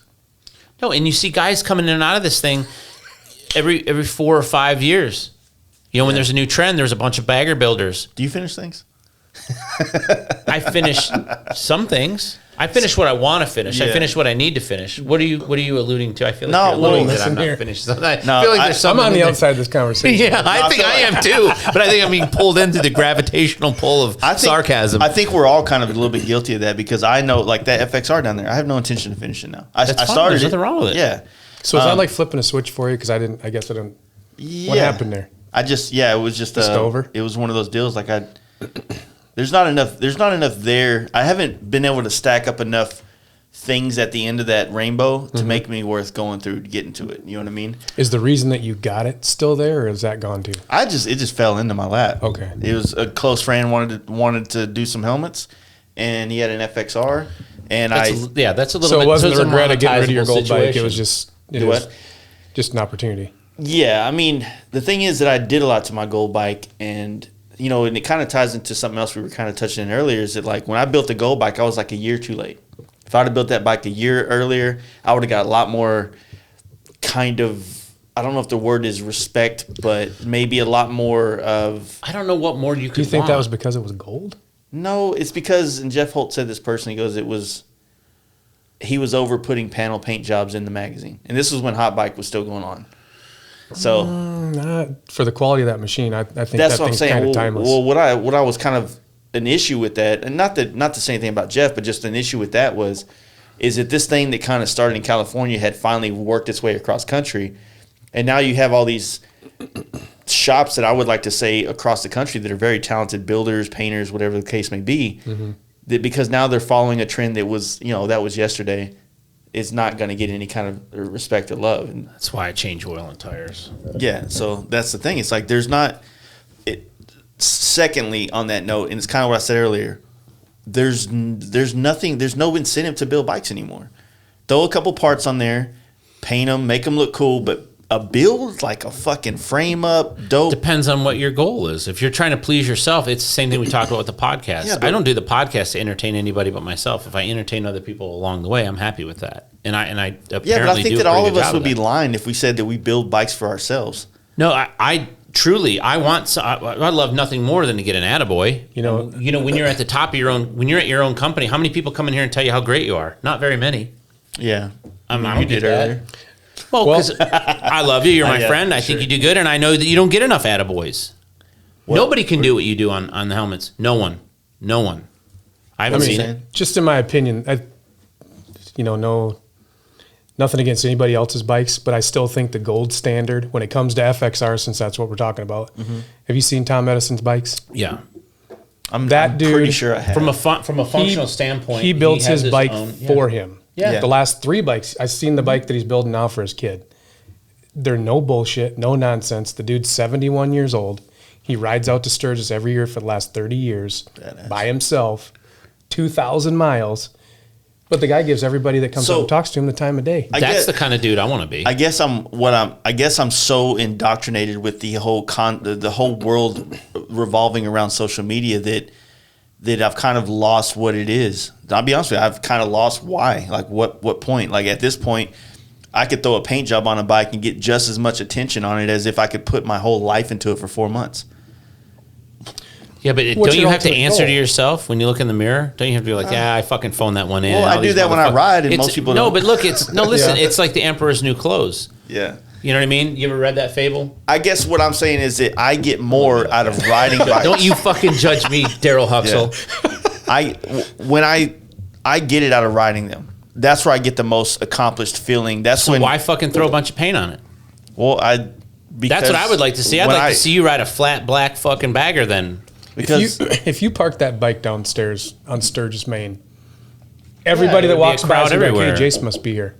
Yeah. true. That's what I'm saying. So that's That's your why I fingerprint. do it because It's Exactly. a calling card. Yeah. But what I'm saying is like I just don't have a. I mean, I love paint jobs. I like doing all the stuff I do, but the building, the customizing, it's like I don't really have a. I thought I did. I thought I wanted to do some shit. I got ideas that could probably put me in the top, but the time, So you time it function takes. as a general contractor, not as a fucking. I don't have the time, man. From the stuff you're putting out there, there's got to be demand there to commission a couple bike builds a year to just I mean, keep But he that doesn't have fire the time going. to do it though. I don't have He the does. time. He has to turn You it know down. what? I So got so you. Aaron said I could do whatever the fuck I wanted to do to his bagger, right? And I had the opportunity. I had the best customer, one of my biggest fans, and one of my great friends paying me to do a bike. Yeah. And you know what? I just didn't have the interest because He's Why? gonna love to hear that on this. but he's my friend, so he can fuck off. Why do you think you lost interest? I didn't lose interest in the bike customizing because it. it's not high stakes. That's why. No, well maybe It's that not high stakes. It's You're possibly not trying to that. impress Aaron Coit. it wasn't so much that, yeah, I mean, I'm never trying to impress the customer when I'm doing shit. I'm trying to impress all the people that he wants to impress. Sure. That's a good point. Yeah, You know what I that's mean? valid. So if expectations of customers are usually pretty low compared to all the hater-ass friends they have that can't afford what they're paying for, basically. But no, what it is like, once I started working on his bike and I started looking at all the things, and it's not that I didn't have ideas and I didn't try to push them in certain areas to kind of make the bike work. I just remember what my life was like building that FXR. I remember every day the amount of times I rode to fucking Ace Hardware for more stainless steel bolts and more spacers and rerouting this and ordering this now because this part don't look good with this part, and just a fucking stressful thing. And the only reason it made it not stressful for me was that I jumped on that bike and I rode it to California. There you go, and that's the payoff. So I don't want to hear your bullshit Yeah, about that's the being upset payoff. about something. Fuck that, dude. I don't remember the time we went and did something and nothing happened. I mean, I'm going to be real mean about this real quick because I go through the same thing Yeah. you do. When I built the bike for fucking TikTok, the thing it took me 10 years to get it done because I was only working on it when he was over here in the States. Right? We were going to take it to Loretta's. We're getting ready to leave. The morning we're leaving for Loretta's, I'm putting the clutch hub nut back on the same way I have done 1,000 of them. When I worked for fucking Baker Drivetrain, I probably put in 85 or 90 of them working for them on the road on fucking 110 degree fucking asphalt in Sturgis. Yeah. I'm putting it on. I'm putting the clutch hub nut on. Fucking snap the main shaft in a Baker fucking transmission. I won't even go into what happened, what ensued after that. Yeah. But at that point in time, I looked at Michael and I said, yeah, well, it's a fucking push-in bike show now, not a ride-in, because we're putting this in the trailer and we're going to Tennessee. So this is kind of where I'm getting at with all this. Think about it. But when it's done, you guys have been around. How long you been around the motorcycle? Like, just in general? Since Christ was a carpenter, haven't you? Yeah, since my dad. All right. So you've been around. You done custom bikes a lot in your 40 years. life, or No, I just got my own shit I work on. I don't build Yeah. anybody's shit. Got It's a all lot my of stuff. So look, my first job in the motorcycle industry was in 2004. Yeah. Right? You were doing stuff then. You've been doing things. There was a much more clear path to what to achieve, a goal as a builder, as a the company. complexity wasn't there was there. a lot of shit that, like, it was very simple and cut and dry and straightforward. You had to go to the Easy Rider shows. You had to go to the events. You had to build something cool. It was easy, if you will. It really was. Now, it's not like that anymore. And even if you do build it and you go to the shows, it doesn't mean anything anymore. I think it's better now. It might be, but to me, I'm a goal-oriented person. I have to put something at the top of those stairs to make me walk up them. I have to. And if I can't figure out what that goal is, maybe with the Gold FXR, it was the ride across country. That's what, I don't think that's initially what got it, because I already had a bike. I see that. You're very goal-oriented. I already had a bike I could ride across the country. I had another one. So the goal was, I wanted to put myself, if I'm trying to tap back into my mindset, I wanted to do something that I was already riding bikes cross country with the big wheel shit. Yep. I came into the FXR dyno world, and you have to work a lot harder on this side of the Rockies than people on the other side in the motorcycle industry. So I'm like, all right, well, I'm going to build this Gold FXR to the best of my affordability, basically, what is what bike building is basically these days. And I'm going to ride it there because nobody else, I mean, don't get me wrong, there was a ton of people riding to Born Free, right? They weren't riding a bike like I just built. No. So that's always been my thing. I'm going to be the guy that builds something that's so nice and pretty as possible, and I'm going to do what people would never want to do on it because they're scared to mess it up. Yeah. That fucking bike down there's got more chips on it than goddamn a fucking 18-wheeler that's got 5,000 or 500,000 miles on it. You know what I mean? Right. It's like, what is the goal now other than... I mean, scars are cool. Yeah. Yeah, but... I don't like something that's sterile, and just... They say that when you're riding, but then when you go to the bike show, that they want to see nice, clean shit. Fuck that. That's I the have way a it bike is. show, and I'm telling you, fuck that. Yeah. Like, I don't care what... The first thing is that you got to stop giving a shit what other people think. If everybody did that, this would be a really weird world. It is already a really weird world. It'd be even more weird because people are doing everything right now. But you shouldn't move. You shouldn't try to move the chains to try to impress somebody besides yourself. And you should try to push yourself. And this is all hyperbole and it's all a bunch of bullshit. But it sounds to me like you're having a difficult time establishing what the next move is or the next goal is, and you are goal oriented. So, I mean, you're gonna have to figure out. You're gonna have to dig a little deeper, I guess. I don't know. Yeah, I mean, there's not you. But you say that, but then you look at the arc. If you could step back 1,000 feet away and look at what you do, you just started the photography thing on the same level that you're trying to do everything else at. Mm-hmm. Okay, so there's build something that photographs well. I've always done that. I understand that. So, but focus on now. You're controlling the end media now. I mean, I don't understand what the problem. You shouldn't. What I'm telling you is you shouldn't have a problem. It's going to continue to be hard for you, Jace. You've made it hard for yourself. You've created a situation where you're the arbiter of everything that goes on in these four walls. So, you know what? Heavy is the head that wears the crown. You're fine. I'm telling you, you're fine. If you're not fine, I'm going to call you as your friend and go, "Hey, man, you all right?" You're getting a little off track. It's not a question of like fine financially. It's not a question of fine. We never talk about that's never. You know what I mean? It's not that. It's literally like what inspires me now. Yeah, that's really what it's boiling down to. What are you filling your bucket with these days? You can either be a fountain or a drain, or a faucet or a drain. What are you? I was thinking about this on the road trip back here, and I was thinking about this, and I'm not trying to toot my own horn or anything on it, but just hear me out. When I was a kid, when I first got into painting, me and my buddies I painted so many of my buddies, my friends' shit in the car, or in the garage, cars, all kinds of things. Like that felt so good to hang out with my buddy and see him. I can't financially do that anymore. I've been taking pictures for years. I've been doing that. I mean, I've had a decent DSLR camera for probably 6 years. You're letting people see it now. Yeah, so now I'm actually not taking pictures of just my shit. I did the camera thing to take better quality photos of my life and my world, my work. Now I'm at, like, tonight I'm going to a bike night, and I'm gonna drive the car down there. I'm gonna take pictures of everybody else's shit. I'm gonna tell everybody that you said that. I do that all the time. I fucking Uber to bike nights like it ain't shit, dude.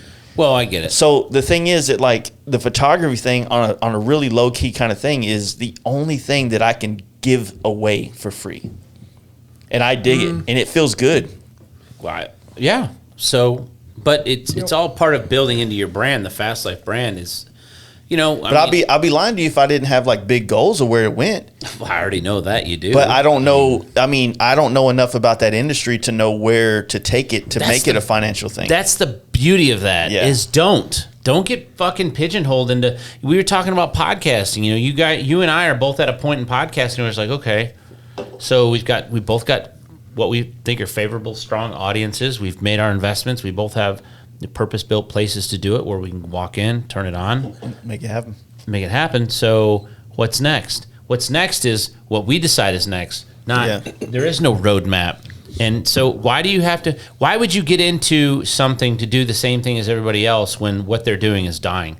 Where are you going to sell the pictures at? There is one fucking magazine out now. Well, one. Great point with that medium gone. How many people, they took their 10% out, went to the Harley shop, bought that brand new Credit Glide. That dude wanted to be on the fucking front of the magazine, right? Yeah. You could provide that for him. So to me, why is Fast Life not a digital magazine? Why does I'm not even saying a magazine. Yeah. I'm just saying. Hear me out. He's got sponsors. He's got media content. Right. He's a content creator. He's got audio. He's got visual. Got no time. And he's time. But you got photographs.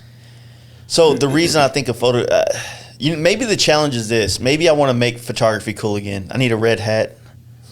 Do you understand what I'm saying? I get what you're saying, but I'm just saying. But V-Twin Visionary has a digital product, right? Yeah, you can get your bike featured on V-Twin Visionary's page. So to me, maybe I'm getting or you a little take photos and resell them directly to the individual. Yeah. So my thing is like looking at photography. I look at it in a different light where I grew up around photographers from all the magazine stuff, right? So I would become friends with these photographers that shot our bikes for magazines, and I was always fascinated with what they did. And then, of course, my son's mom is a photographer.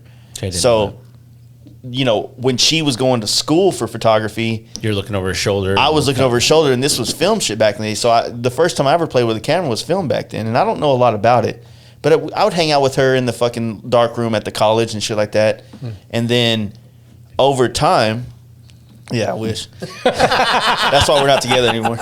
But so over time, back in 16, I bought another camera because another photographer that used to shoot my bike said, man, like when you go on your trips, you take cool photos. You should actually get a good camera. Right. So I bought one in 16, took it to Sturgis, and he was showing me how to use it there and shit like that, which I knew how to use a camera, but this was a DSLR. I didn't really know aperture, all the different things with it. And for the last 4 years now, I've been using that camera on trips, on things, taking pictures of helmets. But now you're finally letting us see that. Now I'm finally taking pictures of shit that doesn't have anything to do with me. It doesn't, like I'm taking pictures of people, bikes, things. Like I went and walked around downtown Dallas a couple weeks ago just trying to understand street photography. So right now I'm so excited about that, and maybe I'm conflicting with myself because I'm such a fucking like motorcycle Nazi that I'm finally like finding something outside of motorcycles that's not directly tied, and I'm actually enjoying it. And now I feel like a fucking hypocrite. Do both. Oh, yeah. I mean, Yeah. Why not do both? I don't know. Well, because I mean, the shots that I've seen so far that you've taken, everybody has their own way of framing a photo. Yeah. And you can already kind of see when we get to view life through your lens what you're taking that image of. Like those pictures you took of Chris's bike, they were entirely different, but they were still kind of the same.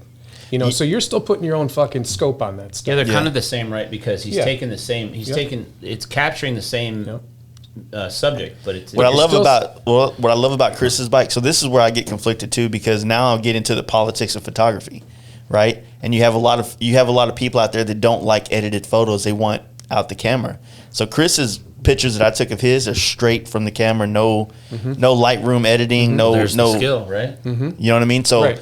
I bought filters for the camera to kind of accentuate certain colors and things like that. Not certain colors, but just make colors pop more. And when I shot, I woke up early for my standards. It was about 7:30, and I walked across the street to because we stayed at the hotel across the street from the FXR Jam. So I walked across. And I was like, you know what? Maybe I'll go out there now, and there won't be a whole lot of people there. And I'm still a little awkward around a lot of people shooting pictures, so I'm just gonna carry the camera. And I have a huge FXR listenership in this podcast. And then once I took the pictures and posted on one of the Facebook pages, like, oh, fuck, that's you? I should have said hi, blah, blah, blah, because a lot of them listen to the podcast, Right. you know what I mean? But no, it felt good to just take pictures of people's bikes and just be like, on a page, here, guys. Right. You know what I mean? Did you watermark him? No, I don't like to watermark shit, dude. I don't watermark my paint jobs. I don't like that. Really? I don't. I'm going to tell you something right now. If you ever paint something for me and it doesn't come back with a watermark on it, I'm going to be pissed. No, that's. But that could be another revenue stream. We live in a different world, man. Does that It's not not. come across right? It's not necessary anymore. It's not necessary anymore. Fucking disagree. It's not. It's not. Well- When we were building bikes or we were painting bikes, we were doing anything when all we had was magazines and walking across it at a fucking bike show. Jay painted that Triumph for me. I made him sign it. But here's the deal. Like, I grew up around two different sides. Dudes like you, man, please put your mark on it. Please. And dudes like, don't put your name on my shit. I get that. There are people out there Yeah. like that. And But guess to what? his defense, he's gotten good enough that he doesn't have to. That's what I'm saying. It's not that I'm good enough that I don't have to, but I think Well, that we I'm live in a saying, world. If he paints something I get for it. me, I don't care You know if what's cool? if it's this small Well, and it just for says you. FLG or something. You know what's cool is that when you paint a bike and in that we're at Sturgis, parked on Main Street, there's that group of 5 folks walking down the street, and that one dude goes, "Oh, that's fucking the Fast Life Garage right there." I'm like, Yeah. who's that? If I had a name on there, like, to me, it's like a business card. And when I give people business cards, I get customers that are pricing me out, that are wanting me to be a customer service type business, and I'm not. No. When people find me through other means, they tend to They'll pay more for the product. And yes, they'll give you more. They want they'll to give work you- with me. Yeah, They want to work with it, and it's that's really where I was going it's with really it. weird talking about it because it's like there's no way you can like say this type of shit with not having some kind of arrogance or whatnot to it. But yeah, I don't give a shit about that. part It's- of it. Go ahead. I haven't been But- busting my ass and doing for the last fucking 18 years to not. I'm not egotistical about it, but I do have standards. I won't do certain things, just like you won't do certain man, things. that word ego, man, like, to me, Somebody made it toxic. It's not. Exactly. It doesn't have to be. I don't know toxic. why it's toxic, man. Like Depends on what you do with it. If you're Yeah. doing good work, if I'm going to be egotistical about the work that I'm doing for somebody that they're paying their hard-earned money for, well, goddamn right. Yeah, So, you got to put personal. Here's a value good in here's a yourself. good example. So egotistical that I would probably fall into the negative side of it is I'm fucking drunk as fuck at a bike night and some dude walks up and goes, "You paint bikes?" Yep. I got a buddy that paints bike. I'm like, I don't give a fuck. You know That's what not I mean? ego. No, That's I mean not ego. it doesn't always go that way, that's but common that's kind of like it becomes a dick measuring You know what my contest. answer to that is? I go, I have a belly button. But let me ask you, what percentage? So you guys both deeply Yeah. entrenched in the industry. What percentage? Let's just take V-twin Harley riders for example. What percentage of those guys that actually own bikes are passionate to the level that you want them to be? 5%. Less than that. So if some nickel dick that just bought his new Road Glide walks down Main Street and doesn't recognize your paint job, that's not a slap in the face to you. No. That's just one of those guys that just But went out it's and bought a bike. It could be an opportunity down the road. Exactly. So the thing is that goes back into the other thing. It's like because of social media, like I can't handle just the social media influx of business that comes through, right? Which is good. So yeah, it's great. So then you add like putting your name on the bikes, doing business, doing all these things that people think you should be doing as a business. Like, look, I cannot advertising more paint work does not do anything better for me. I'm reluctant to post helmet paint jobs because I get 40 to 50 inquiries about a helmet, you know, and half of them like are not going to pay the prices, and the other half want it, but they don't want to wait, right? Yeah. But out of that 50 people, all I need is 2 more. Right. You know, 2 more at the end of the list, bam. Now I always have a 20 helmet waiting list. I always have a 6-month waiting list that I know people don't want to, but it adds more pressure though, because now they've waited 6 months. Now I got to fucking deliver something really special for them, which I like and I don't like. Well, you know what I mean? It's always a 2-sided coin, basically. But those people that you're delivering those helmets to, I mean, once they get that product in their hand, they're your greatest ambassador. Yeah, but Don't you believe that or no? For sure. You know what really started happening is actually knowing Jason and his love for the West Coast Choppers parts and that whole legacy that's left or not left behind yet because Jesse's still around, but that he's created basically. Right. I would hope that, you know, whatever mark that I leave on the industry, whether it's through painting bikes, painting helmets, or taking pictures of bikes, I don't know yet because I'm still midway through my shit. I just hope it means something to people later on. You know, you look at Michael Lichter, you look at his life as a photographer through the, you know, for all that he's provided for the motorcycle industry, and that's just inspiring to me. Absolutely. You know? Well, I mean, there's a great piece of motorcycle culture that nobody would ever see if Michael Lichter wasn't there. Exactly. You know what I mean? So now what I look at it is that I am pretty fortunate that I get to go on rides that anybody else can go on the ride. I'm not going on anything special. I'm just riding a bike, but I get to do that through fucking work and whatnot. So I consider that fortunate. So let me ask you this. What would you rather have your legacy be? An iconic photo or an iconic bike? What would give you greater validation? I would almost say nowadays that a photo has way more impact. Okay, so do you remember that Lichter photo with the dude's prosthetic leg sitting on the back of that chopper? I probably would remember it if I saw it off remember the that top. one? No, You don't remember that picture? I don't. Well, you think about, say, some of the Indian Larry photos of him. Sure. You think about some of the pictures of Billy Lane. Yep. Some of the things that took place in the early 2000s with these you know, kind of mega stars in our motorcycle industry. But see, that's the problem. Everybody, as soon as Everybody's Jesse got- hit Discovery, he was the measuring. Yeah, but everybody's got their own thing that, like you remember that picture you're talking about with the prosthetic leg. Yeah. So everybody's got their own kind of thing that hooks them in. Like when I think of Michael Lichter, like the picture that sticks in my head is he took a picture of Billy Lane with a bottle of Jack Daniels doing a burnout in Yep. Sundance, Wyoming. Yeah. To me, that's my Michael Lichter. So the that's question my is, go-to. you know, for me is, do I want to be Billy Lane or I want to be Michael Lichter? I don't think necessarily. I Well, think not- I think No, the I know what biggest you thing- mean. That's a pretty good point. It is, but you also want to have a lasting impact. Do you want to obviously be correct or no? Do you want to be Jesse James or Jim Nazi? I'd rather be Jim Nazi. I mean, Jesse James smashed some pretty hot Ron women. Sims? Ron Sims is another one. That dude's a baller. Then you Yeah. go down the line. Dave Perowitz. I mean, the Godfather of Flames, right? Yeah. Is that not correct? Yeah. My thing is you can be. I mean, If I was going to be super fucking arrogant right now, I think the thing I would say this. I would say that if I wanted to leave anything, I would want to help push the industry in a direction that see, like I said, it sounds bad to say it. I would want to be ones that help push or reignite or redo this or just re-correct the direction. I just that want the to be industry's going. when I'm done doing all this thing. I've always said this. I want to. You know what I'm going to say? I played at the back of the room. You know what I mean? I'm never going to be there. I don't know that there's ever going to be another motorcycle celebrity, or maybe there is, maybe there's not. It ain't going to be me. I don't think it'll be people that work on bikes. For me, it's I want you to know who I am, and Cody to know who I am, and Darrell to know who I am. So and know that brings what up kind a of whole skills nother I deal, have. right? So I don't think that because we're not going to have any bike builder celebrities anymore, Right. I don't think that's going to end bike building 100%, but it will kind of discourage it. Yeah. And maybe that's where I'm at right The now. cream rises to the top. So I've said this before with all due respect because I love my boy Danny. I said we're all friends due now. respect. But so, Dixon's a bigger name in the motorcycle industry than we are, and he doesn't fucking build bikes.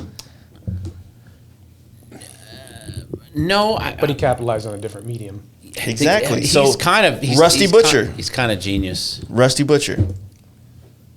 Yeah, I didn't know about. I know who he is, but I don't know what he's.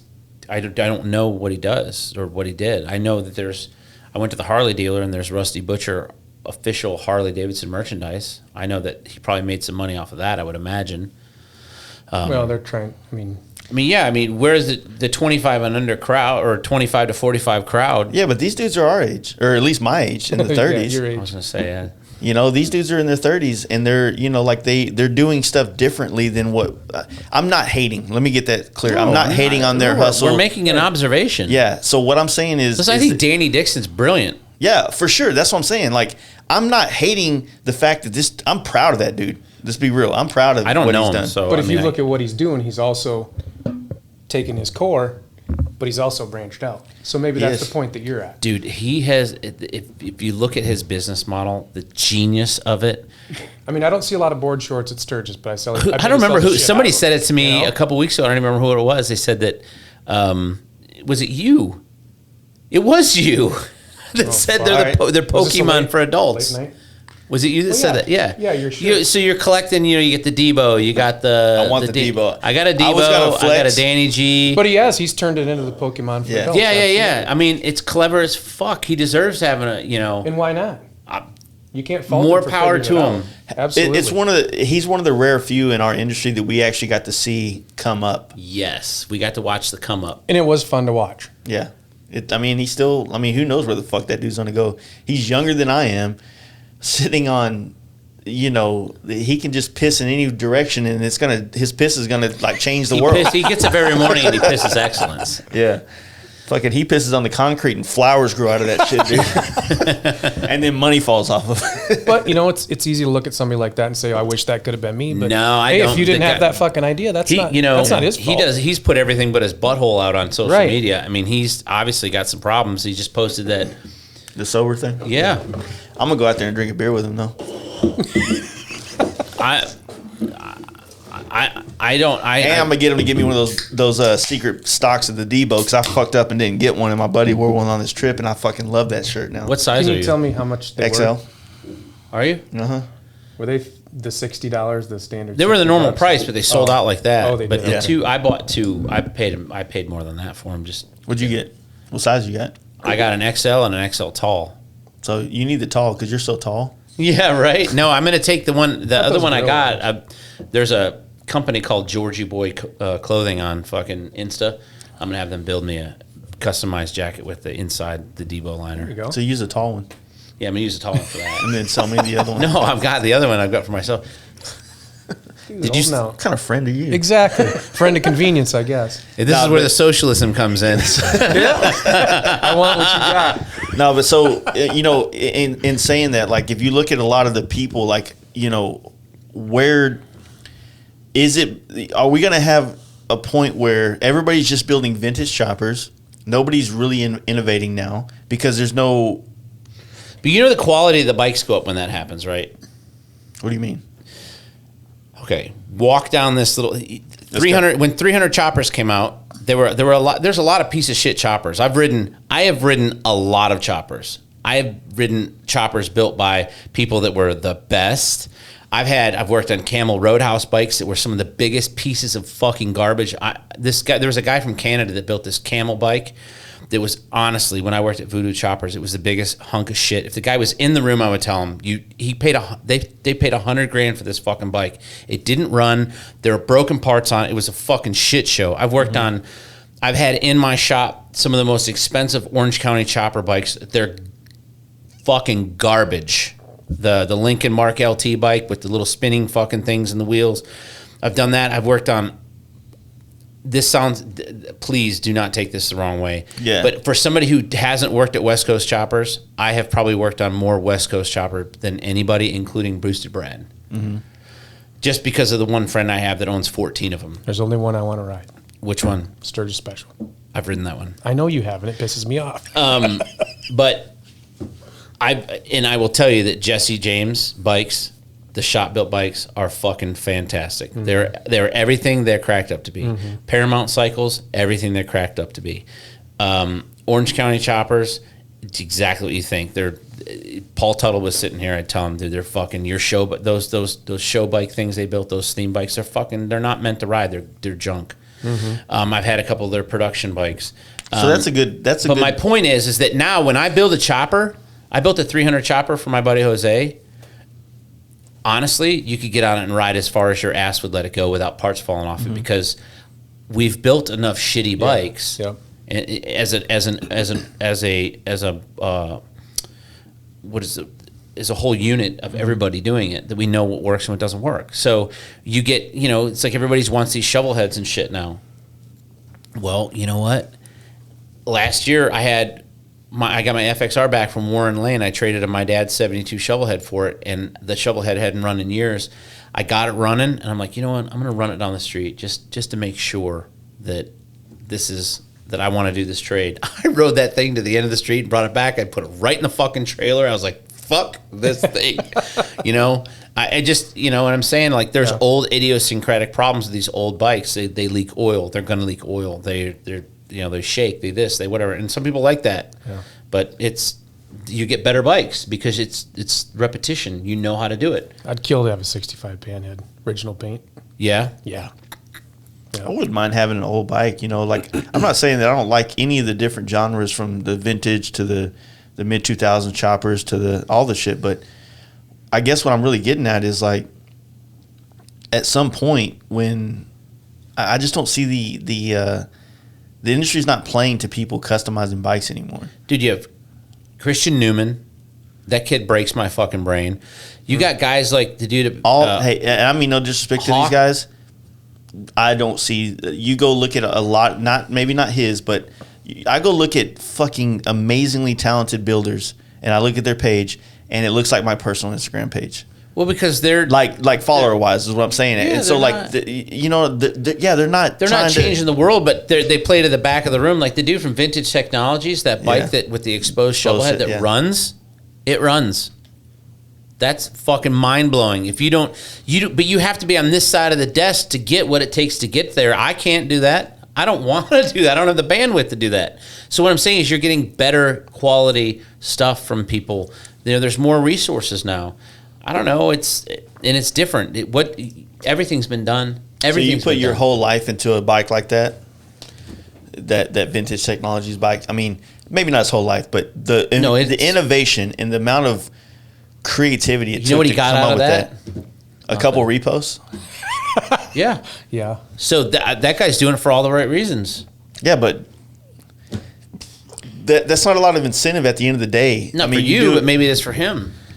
Yeah, we'll see. When you were talking about earlier, where you were talking about all the trips to Ace Hardware to get stainless bolts, building that bike, and the reward, the payoff for you was riding it across the country. That's not his payoff. His payoff was he got to have a bike in the Michael Lichter show, which I've never done, you've never done. Maybe we want to, maybe we don't. It'd be nice to get the invitation. I don't have anything worthy of being in that room. That's not the kind of bike I build. That's the problem. Is that I don't build that kind of bike. The hater in me looks at a lot of people that go build bikes for those shows don't deserve to be in the room. Yeah, you know, you're right, but I can go up and look at a bike and see if I know, looking at a bike, because I've been doing this long enough, whether it's going to be fucking feasible to run or not. But the conversation you and I had last year at that show, you just got to beat your drum loud enough until they hear you. Yeah, and that's kind of one of those deals. Is like the problem is when you beat a drum loud, it becomes annoying to people, and sometimes they tend to be mad. So what happens is, for me at least, I keep beating a drum here in Dallas, trying to get attention from the powers to be, whatever they are. They change every year. It seems to. You're one of the in powers industry. to be. Yeah, for sure. That's what I'm getting at. Is now, like I said, not trying to sound arrogant, but now I feel like I've been trying so hard to get recognition from the other side of the Rockies that now I'm almost building a bigger platform than what they have already started with. So, well, it's fucking weird. Careful what you wish for. Sometimes you get it. My dad used to tell me that all the time. That one, and my dad would tell me, shit in one hand and wish in the other. See what now, if my life, if my business, if I woke up every day and pissed excellence, I mean, sometimes that happens, but no, if I woke up every day and I didn't have to go, deal with 100 things downstairs with the paint, and I could literally go and shoot some bikes and go interview people and create a whole nother plethora of like giving people love that deserve it. I want to bring people on the podcast as much as possible. But I try not to do the fucking audio, the phone things and shit as much as possible. But what happens is like, if this gets to a point where it makes enough money for me to live, and I can go to fucking Minnesota to see you, or I can go to fucking Colorado for a weekend and shoot a couple cool bikes photography-wise, do a podcast with them, maybe do a write-up interview. That's one thing I really want to get into is writing. I used to write fucking bomb-ass love notes back in the day. Do you love me? Yes, no, maybe, with little boxes next to it. I love your Tommy Hilfiger jeans. The way they fit your flat ass. If you keep doing what you're doing with the Fast Life visual page, I don't know what you're talking about. Demanding. Yeah, you're fine. Yeah, honestly, you're fine. Yeah, but you're not in any of the conversations that involve you that you're not in. You know what I'm saying? You don't get to hear what people say about you behind your back. I do. Why not piggyback on Kurt Peterson and Frankie Vidal's fucking show at is it Iron Horse now, or what do they call that? Easy Rider? Yeah, it's Iron Horse, I think. And do a paint deal too. I don't have time to paint anything, man. No. Host the fucking show. Yeah, host a show. I don't have the ability to take things to an event, because if it don't fit on my bike, I ain't. Have other people No, we're not bring talking theirs. about that. We're talking about people bringing their shit. Oh, we're not Start talking your about own setting show. at an art exhibit. We're saying like get involved with that show. I'm sure Kurt. I'm speaking out of turn, but from what I know of Kurt and a few times that I've spent with him, he's looking Frank? for people to contribute. And you're not doing anything that they're already doing. And I don't know. They're bringing paint work. I don't know Frank. I don't think I do. Yeah, I know. I do. Yeah, he's a good But dude. I have one of his shirts. He's FXR Cartel, right? Dude, I feel so bad because I feel bad. With all due respect, I feel bad, right? For what? I go through fucking Phoenix all the time, and I kind of forget that he's right there. And I never reach out to him to do a podcast until I get home. Like, fuck, Frankie's out there. I could have fucking That dude's said a little something. engine that could. He just keeps doing his thing. Yeah. And That's it. I love a guy like that. Yep. You know what I mean? Plus, But- I like when I call him. I'm like, hey, man, I need a part tomorrow. Going to cost you extra. Yeah, No it's problem. there. I'll get it to you. Done. Yeah. I don't fuck around. But you're not involved in the conversations that happen behind your back. And I hope not. Well, what I'm Shouldn't saying be. is what I'm cares? saying is that they're not always negative. It's like, hey, No. people appreciate what you do. Yeah. Well, I mean, there's to me, like, a negative thing just because it's talking behind what, your what back. we're It's talking telling about you, is like you know, sometimes that legacy is just the knowing that you're trying to do something good for everybody and they respect you for it. I think respect arrogance amongst is your being peers. tuned into that frequency. You're already there. Arrogance is being tuned into that frequency. If you're Yeah. not tuned into that frequency and it's still occurring, people are talking positively about you when you're not around. That's what you hope for as a human being and as a man and as a business owner and as an artist. And I mean, you can't please everybody all the time, but what you're doing is, first off, you're creating a lot of content for people. You're introducing a lot of people. You have people that'll never be on this podcast that listen to it religiously because they want to hear what you have to say. You have people that listen to your podcast religiously because they hope that one day they can be on it. Mm-hmm. You know what I'm saying? I mean, that's Yeah. a real thing. Those people who come up and talk to you, and maybe they're awkward. They don't know how to say thank you for doing a podcast because that sounds weird. But hey, man, you know what? Can I get a picture with you? Can I get this? Can I get that? That's meaningful to them. That's substantive to them. That's something that that you're filling other people's buckets all the time. And you don't even realize it. I mean, there's no way to quantify that. Other than the fact that people appreciate what you do. I mean, this is not easy to do. When I talk about legacy, I look at the fact like you've been in the motorcycle industry for as long as you have. Yeah. So at one thing, I look at it as I just devoted my life to something, and at the end of the day, it's not like a corporate world where there's like, so and so got 20 years into this place. So and so. It would be nice if you did that though. Get like your decade plate. Yeah. Like there's nothing, and a lot of times it's. That's funny. I'm going to do that when I get home. I am going to do that when I get home. Pouring more out than you're ever getting back in, and you stay in this stuff because of passion for motorcycles. Right. And so what I'm trying to say is that like at some point I think a lot of people that do this stuff for a living is going to come to that question of like, what am I going to be remembered by? Especially when we lost greats like Ness and fucking who else passed? When Jesse Rook passed away last year and stuff like that. So when you lose those people, it puts death in perspective, especially if you're, at least my age at 37. It should be on everybody's head that rides bikes because we can pass any time. Yeah. You know what I mean? So when it comes to legacy, when it comes to like what we're doing here, I try to think like, man, like I would hate for my whole life to be dedicated to a fact that when I pass away, I'll probably get like, 15 or 20 people repost my shit. You know what I mean? Like, oh, RIP. And then you're fucking done. You know what I mean? I don't even know how to respond to that. I'm not. Listen, as your friend, I'm not ready to. I'm not ready to go down that road. But I can tell you don't have anything to worry about. If that's your biggest concern. If they don't fucking do fucking biker boys revving the motor for me, I'm fucking done with y'all. I'm sure you're fine there. No, you're going to be remembered for paint. You're going to be remembered for the helmets. You're going to be remembered for the podcast. It's just like I said. It's one of those things that it crosses my mind because I'm very influenced by a lot of things that interest me. A lot of things like we talked about the bicycle thing. I'm not trying to be a fucking bike nerd. I'm not. I need some way to exercise that's funner than running. And that I rode 10 miles yesterday. It felt way better than running 10 miles. I'm not exercising at all. I have a friend who tries to get me to go to boot camp. I'm like, are you out of your fucking mind?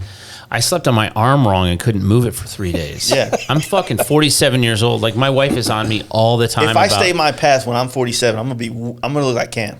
Well, see, the thing is for me is that I did so much, and I really think that because of how much I rode my bicycle when I was a kid and in my teens, that I really think that I've fucking piggybacked the entire arc of the rest of my life is based off of that. I'm still fairly strong, decent cardio. I had a lot of cardio back then. I don't have it now, but fuck, dude, I'm using this fucker up. In another perspective, I'm starting to get way more inspired to do things other than getting fucked up at bike nights and partying with all my buddies all the time, right? So now, like, I still have 100+ pictures from this last trip that I need to go through and kind of see what the vibe is on them and see if they need edits or they need to be put out, right? That takes time. That takes daytime. Right. You know what I mean? And so, like, the bicycle to me is like, wake up about 6 a.m., which I don't fucking do. Jump on the bike, go ride. I got energy. I start my day about 8 a.m. after I fucking made me breakfast and fucking avocado and shit. Just fucking like nice. Just being a straight fucking we are way late in the day. Adult, right? And then, like slow-mo. I'm still going to open the shop at 10, but I want to have a morning where I get things done on a personal level. Yeah, I get up early, so I have 4 hours before I get to work that I'm kind of just meandering around and doing all those things. My wife is like, she started doing yoga like 2 hours a day, and she's doing all this stuff. Dude, and she's like on me about it. She's on me about drinking and eating wrong and shit, and I'm like, who in the fuck are you trying to impress? I think she's trying to impress the autopsy technician. You know what I mean? They're going to open my wife up and be like, oh my God, this is so nice in here. Look at everything's where it's supposed to be. Yep. When they open me up, I want them to be like, Jesus Christ. Yep. This looks like an episode of Hoarders. Is that a wrench? I mean, fuck. Yeah, This he dude got does zip pancreas. ties? Yeah, I want them to open me up and be like, whew. Just like, no, we're just cause of death, just a question mark. Yeah. Or just They open you up, and it's like those mechanics like showing people shitty work somebody else did. Exactly. There's a YouTube channel. Look at this wiring. I want to be used as a bad example at the university. I'll just donate my body, and they're like, Yeah, "Well, this obviously this person's really hard on the paint. There's nothing left, dude." Yeah, my wife is fucking. She gets better looking and more healthy as we get older. Yeah. And I'm like, dude. It's usually the dudes that start looking better. No, my wife is. I mean, I married. She was an Olympic athlete, anyways. Yeah. So Really? Oh yeah. Yeah. Taekwondo. How did this happen? I know, dude. That's what I told her. I'm like, fuck, I don't get it. And I'm uglier than a mud You fence. definitely married up. Oh, there's think no question, dude. When you're a biker, you tend to do that sometimes. Dude, I wasn't a biker when I met her. I was 18. I was her next door neighbor. I had a hot rod. You were convenient. That's when I was a young punk. I wanted a crotch rocket because it Hell seemed yeah. like all the pretty chicks were That's what riding got on the me back. Yep. I got. She Dude, was my next door I neighbor. mean, because let's dude. be honest, why did everybody buy a bike in this room? Because you wanted to get chicks. I'd already had a chick. I didn't buy my first. I was trying to All keep right, my chick, throw you dude. out. Straight up. I said this. I'm on my not trying to fucking. be. I'm not trying to be a smartass. I'm being honest with you. Karen was my next door neighbor. Dude, I was into Really? building import Yeah. cars. I used to build Nissan 240s and do all that shit. I remember you talking about that. And so when I was doing that, I thought it was the coolest shit in the world. But just like most things that we do as men, it's only cool to other guys.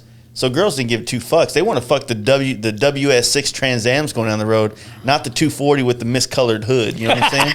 dude, so- I never got into the import fucking thing at all. I was like, what the fuck? Some of us didn't grow up privileged, man. Like, Yeah. Dude, I remember going to the drag there's strip. different levels of white Listen, privilege, dude. I remember when the proliferation of the rear wheel drive Jap cars happened at the drag strip. Yeah. We were doing it at a pretty high level. And this dude, and I kept kidding around with, because just like you said, it was a bunch of dudes just hanging out, and we'd go there, and the dudes that had these sublimated t-shirts, like everybody had a matching shirt, like at the starting line, and they had the $100,000 car, and I was kidding around all the time saying, I think if you get an import drag car, you get a hot chick too. Like, they got this chick backing them up in the water, because the dudes that I hung out with, if they had their old lady at the track, she was like a hose beast, like, pushing them back in the water. You ever see those old like follows old auto cult pages that have like pictures like Jungle Pam and Jungle shit like Pam? that? Oh, dude, yeah. I could probably beat off to some old pictures of her straight up, Linda Vaughn, dude. Miss Hurst,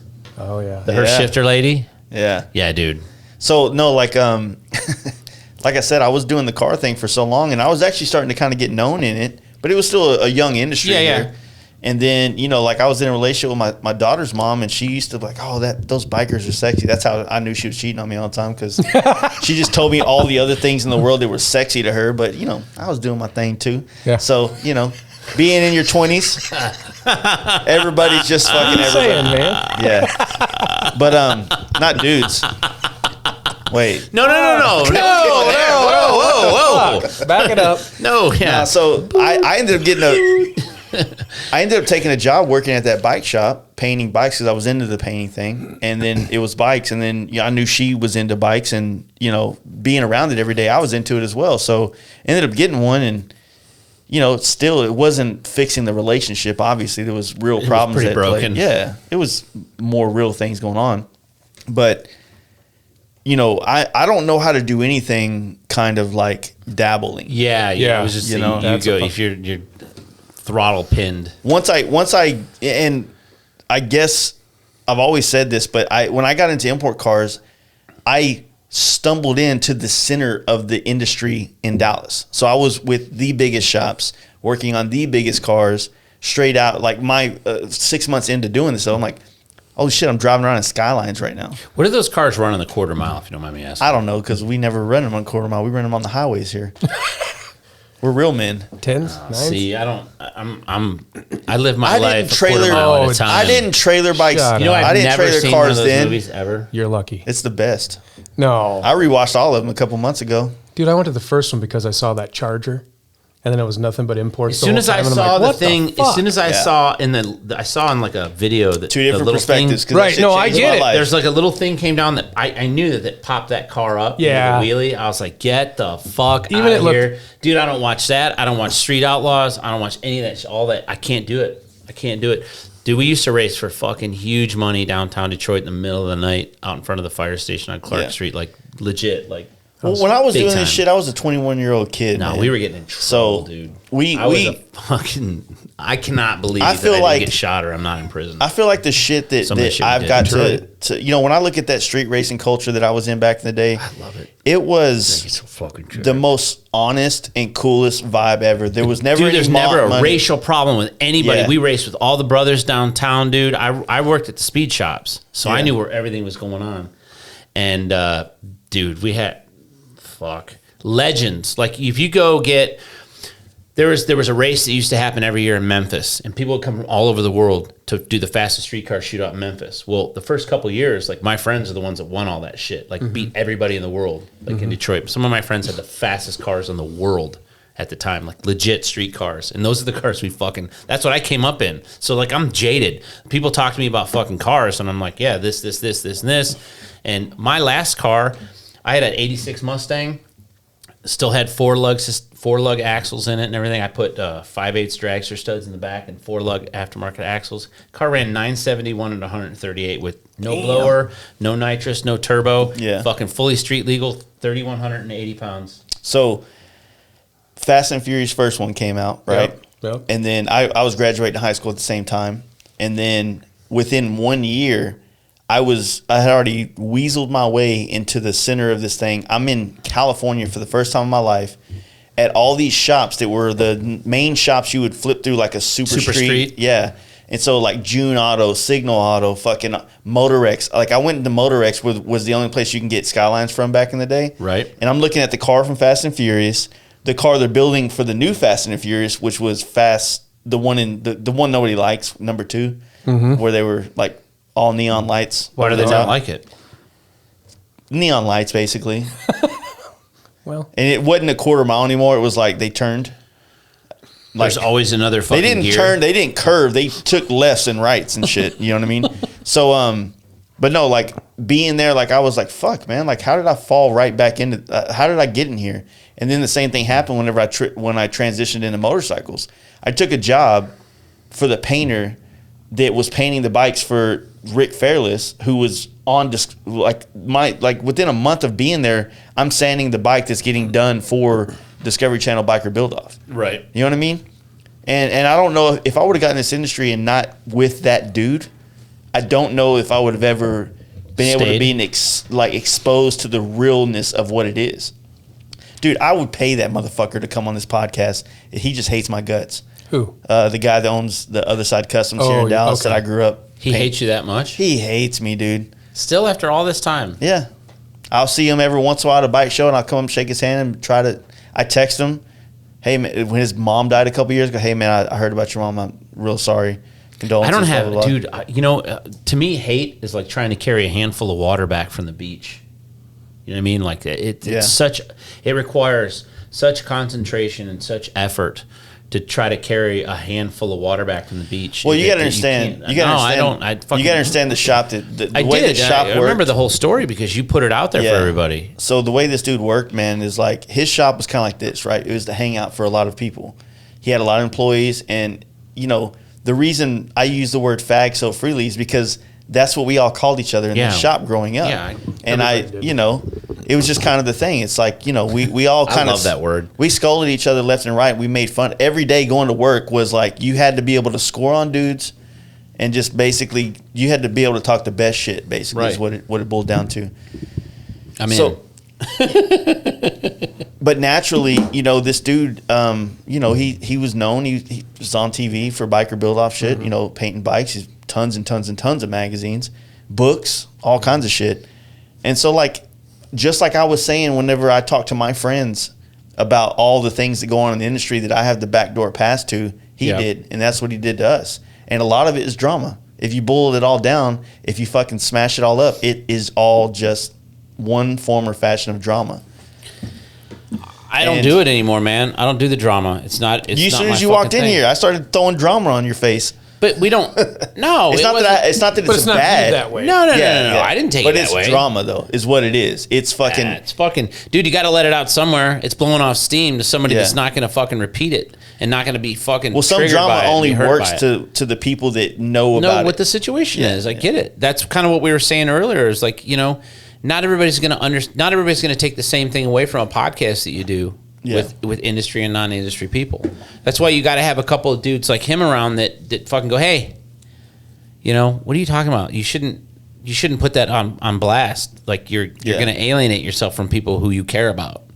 I made fun of those. I'm not even going to say what they are, but there's a product in our industry that I thought was the most ridiculous thing I'd ever seen, and I think I know. So I clowned on it, and I had a friend of mine that I built a bike for. I was like, hey man, you probably shouldn't clown on that product. There's a lot of people that like that product, and and it's a good product. You just think it's corny, so you shouldn't clown on it. And I was like, oh, okay. So it was one of trailers, right? No. It was a kind of helmet. Yeah. There's a lot of things, man. Like, there's tons of it. But I don't hate anybody's hustle for trying to create. I don't hate anyone. I don't hate anything, really. You know what I mean? Like, I'm actually a pretty easygoing dude. I'm just opinionated. That's where I get myself in trouble. Sure. Let's see this shit. Explain what the picture is. So that's my folks' wedding photo. So you can see my mom and dad there to the left. Yeah. My uncle Grizz, which I didn't even know he had a first name till I was probably 14. No shit. Was he a real uncle? Yeah. Or is it like your dad's friend? No, that's my I dad's had brother. dad's friends that were uncle. Okay.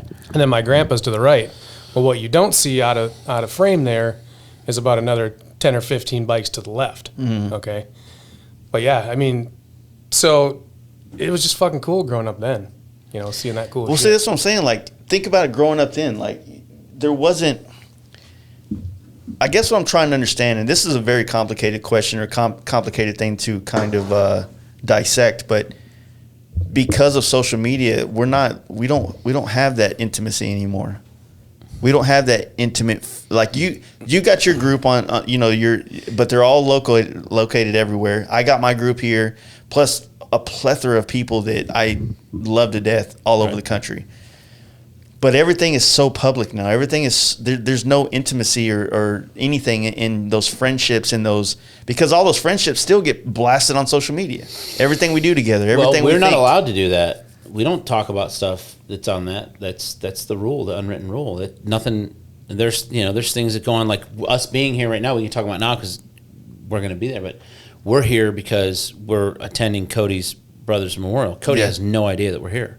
Yeah. We're going to get in the car and drive 3 hours over to Cody's, and that had to be hopefully kept. you warned somebody, right? His wife or something. His wife knows. Okay, his cool. wife knows. Yeah. We did all the requisite pre-planning. She better know. Yeah, no, we did all the requisite because I sent her some Airbnbs and she's like, just stay at the house. So, but he has no idea, and he had even made a comment yesterday to me about, man, I'd really like it if you could make it out to one of these things, and so I know he's going to be excited, but that was kept off of social media. Yeah. For the last 3 or 4 weeks. I mean, it's just we've got a good group of dudes, and when you have a good group of dudes that you can trust, when something does go wrong and you're making bad choices, they can go, hey man, you're making bad choices. Yeah. And so I mean that's invaluable to me. My guys, honestly, like Cam will tell you too, my guy time that I have with my friends, the people that are in my circle, those are the dudes. People talk about clubs and stuff, and I respect everyone's right to be in a motorcycle club. I respect motorcycle clubs if that's what you want to do, fair dues. Me, I can't have that many people that I'm required to trust with my shit. I got 4 or 5 dudes. That's it's almost impossible to have that kind of real. But they do it all the time, and then when you see shit hit the fan, you got everybody's rolling and turning. I gotta piss. Turning state's evidence and stuff. And I mean, like that's a real thing. I've seen that. You see it time and time again because now, like he was saying, everything's got to be monetized. Everything's on TV. They have all these documentaries on clubs and stuff, and I'm not disparaging a club at all for any other reason other than if you want to do it, great, but just know that if you're getting involved in that situation, you're engaging in an organization where you're almost required to let them know everything that you're doing because that's what that brotherhood's supposed to be, quote unquote. And I don't want that many people to know what I'm doing. I don't want that many people, because I make everything that I have available to all my friends, I can't leave it vulnerable to that. I don't, I mean, you can only have 4 or 5 dudes that you can really, really rely on. I mean, it's the way it goes. Yeah, you don't want to open that circle very wide either, because then you're letting too many people know what's going on, you know? Yeah, I don't need that. But at the same time, if something goes bad, like he was saying earlier, like, you know, if something catastrophic happens and he's not here anymore, someone needs to know. Like they used to call it, the joke was you got to have a porno buddy, right? That knows where your porno stash is to go get it so Sure. your wife doesn't find it, right? Yep. And so things are a little bit different now because everything's so digital. But you know, I need someone to know. Like I've got in my will, like Cody is charged with taking care of this. Mick, you know, TikTok is charged with taking care of this. And it's not because I think something's going to happen. It's because if something happens, those dudes already know. Right. If something happens to me, TikTok's got to get on a plane to get over here. He's got to handle this. Jose's got to handle this. Cody knows that he handles everything the bike shop related. Like he's got to make sure that, because, dude, somebody can go in there and abscond with my tools or tell my wife, well, these are really worth, like, you know, I know what my shit's worth. Cody knows what my shit's worth, and Cody knows what I have. Mm-hmm. Right. Right. And then that's a sketchy thing to charge somebody with, or you know, to let somebody know what you have, and you have to be able to trust somebody Right. if they're going to handle that kind of fucking shit for you. You know, did you really piss that fast? There's no way. Yeah, dude. Did you piss from the top of the steps? No, I'm just pretty good at it. All right. That's good. Yeah. Not me. Wait till you're This place is 47. kind of, you remember that scene in You're Too Young, Blues Brothers, when they're driving through the mall? This place has everything. Yeah. When I was walking down the steps, I'm like, holy shit, this place has everything. Yeah, this really is a great place, dude. You've done a good job. Yeah. This studio is the exact right size. You know. Yeah, I'm starting to work on getting panels for it, but also I saw that. trying to work on getting like things printed, like from. That's something else that I want to do. If like different things were printed in here that were kind of relative to just trips or the industry, then like anytime you're sitting in here having a conversation and something gets kind of like, you're like, hey, you know, so this right here, or they ask like, hey, so what's that right there? That's crazy. What happened? Yeah, conversation starters. But over time, I have to like work the pictures in and out. That way, the stories don't keep going. I had Garley build me a sign for my dude, for my my room. He that did a fucking really good sign's job. dope, man. Like, Thank you. Garley's, you know, like I think that I love that guy. Garley's a fucking so talented builder, like Yeah. fucking make you a frame builder. But I think like all of us, you know, with his family and everything that's going on, and kind of like a lot of customers not really appreciating the skills and stuff he has. I think that finding ways to be creative and like using that thing and creating that big sign for my shop, it's got to feel just as cool as building a badass bike, man. You know, Yeah. you see that thing shared everywhere, and Yeah, well, he's excited about it. He's Yeah. excited about it too. I mean, like when he does something, Again, it's just a different medium, though, just Yeah. like photography. You can still Yeah. apply that to what you're doing. Mm-hmm. It's just a different medium to, you know, show your talent. I've always think like, you know, change is like a weird thing. It's a weird feeling, right? Always. You know, so like for me, this might be kind of weird, but you ever like growing up or just even now, like if you just rearrange the furniture in the house, it changes the vibe of your life. yeah, Absolutely. You know what I mean? Yep. And so for me, when the industry starts to change, when the trends start to change, when like I'm going through a weird phase right now because the world is fucking changes. Right. And it's just like, it's like an unsettling, like, it's really like driving. You ever rode in like some super hot air, like 110 degrees or 120, Not that and then hot. you go somewhere and it just drops like 3 degrees and you get chills? It's still 110 degrees. That's what it feels like. It just changes the way things feel right now. And it always puts me in a weird vibe. But I've always felt like the vibe it puts me in is it like, instead of like just being happy-go-lucky, like, oh, I'm fucking bike night tonight, we're getting fucked up and having a great time, I'm more aware and I'm just more in tune with how everything feels and sounds and that's looks. what's supposed to happen when all Yeah. this stuff is going on. That And means that's you're what intuitive. it is. So that's what's going through my head. But that's maturity and wisdom coming through. Like Just you're going, hey, looking- this doesn't feel the same. This is a little bit different. I need to respond a little bit differently. I need Yeah. to, You're just looking for your purpose. you know, you're looking for a little bit different set of tools to I use feel like to, I'm to just navigate through those waters. Yeah, I feel like it's a navigation thing. Like, how do I get through this? Well, you know what, it's like a dude? new level in a fucking video game, is what it is. You got 2 kids that are, you know, your son's in his teens now, right? He's 10, Right. Okay. So Yeah. you know he's in double digits. Your daughter is grown. old as fuck.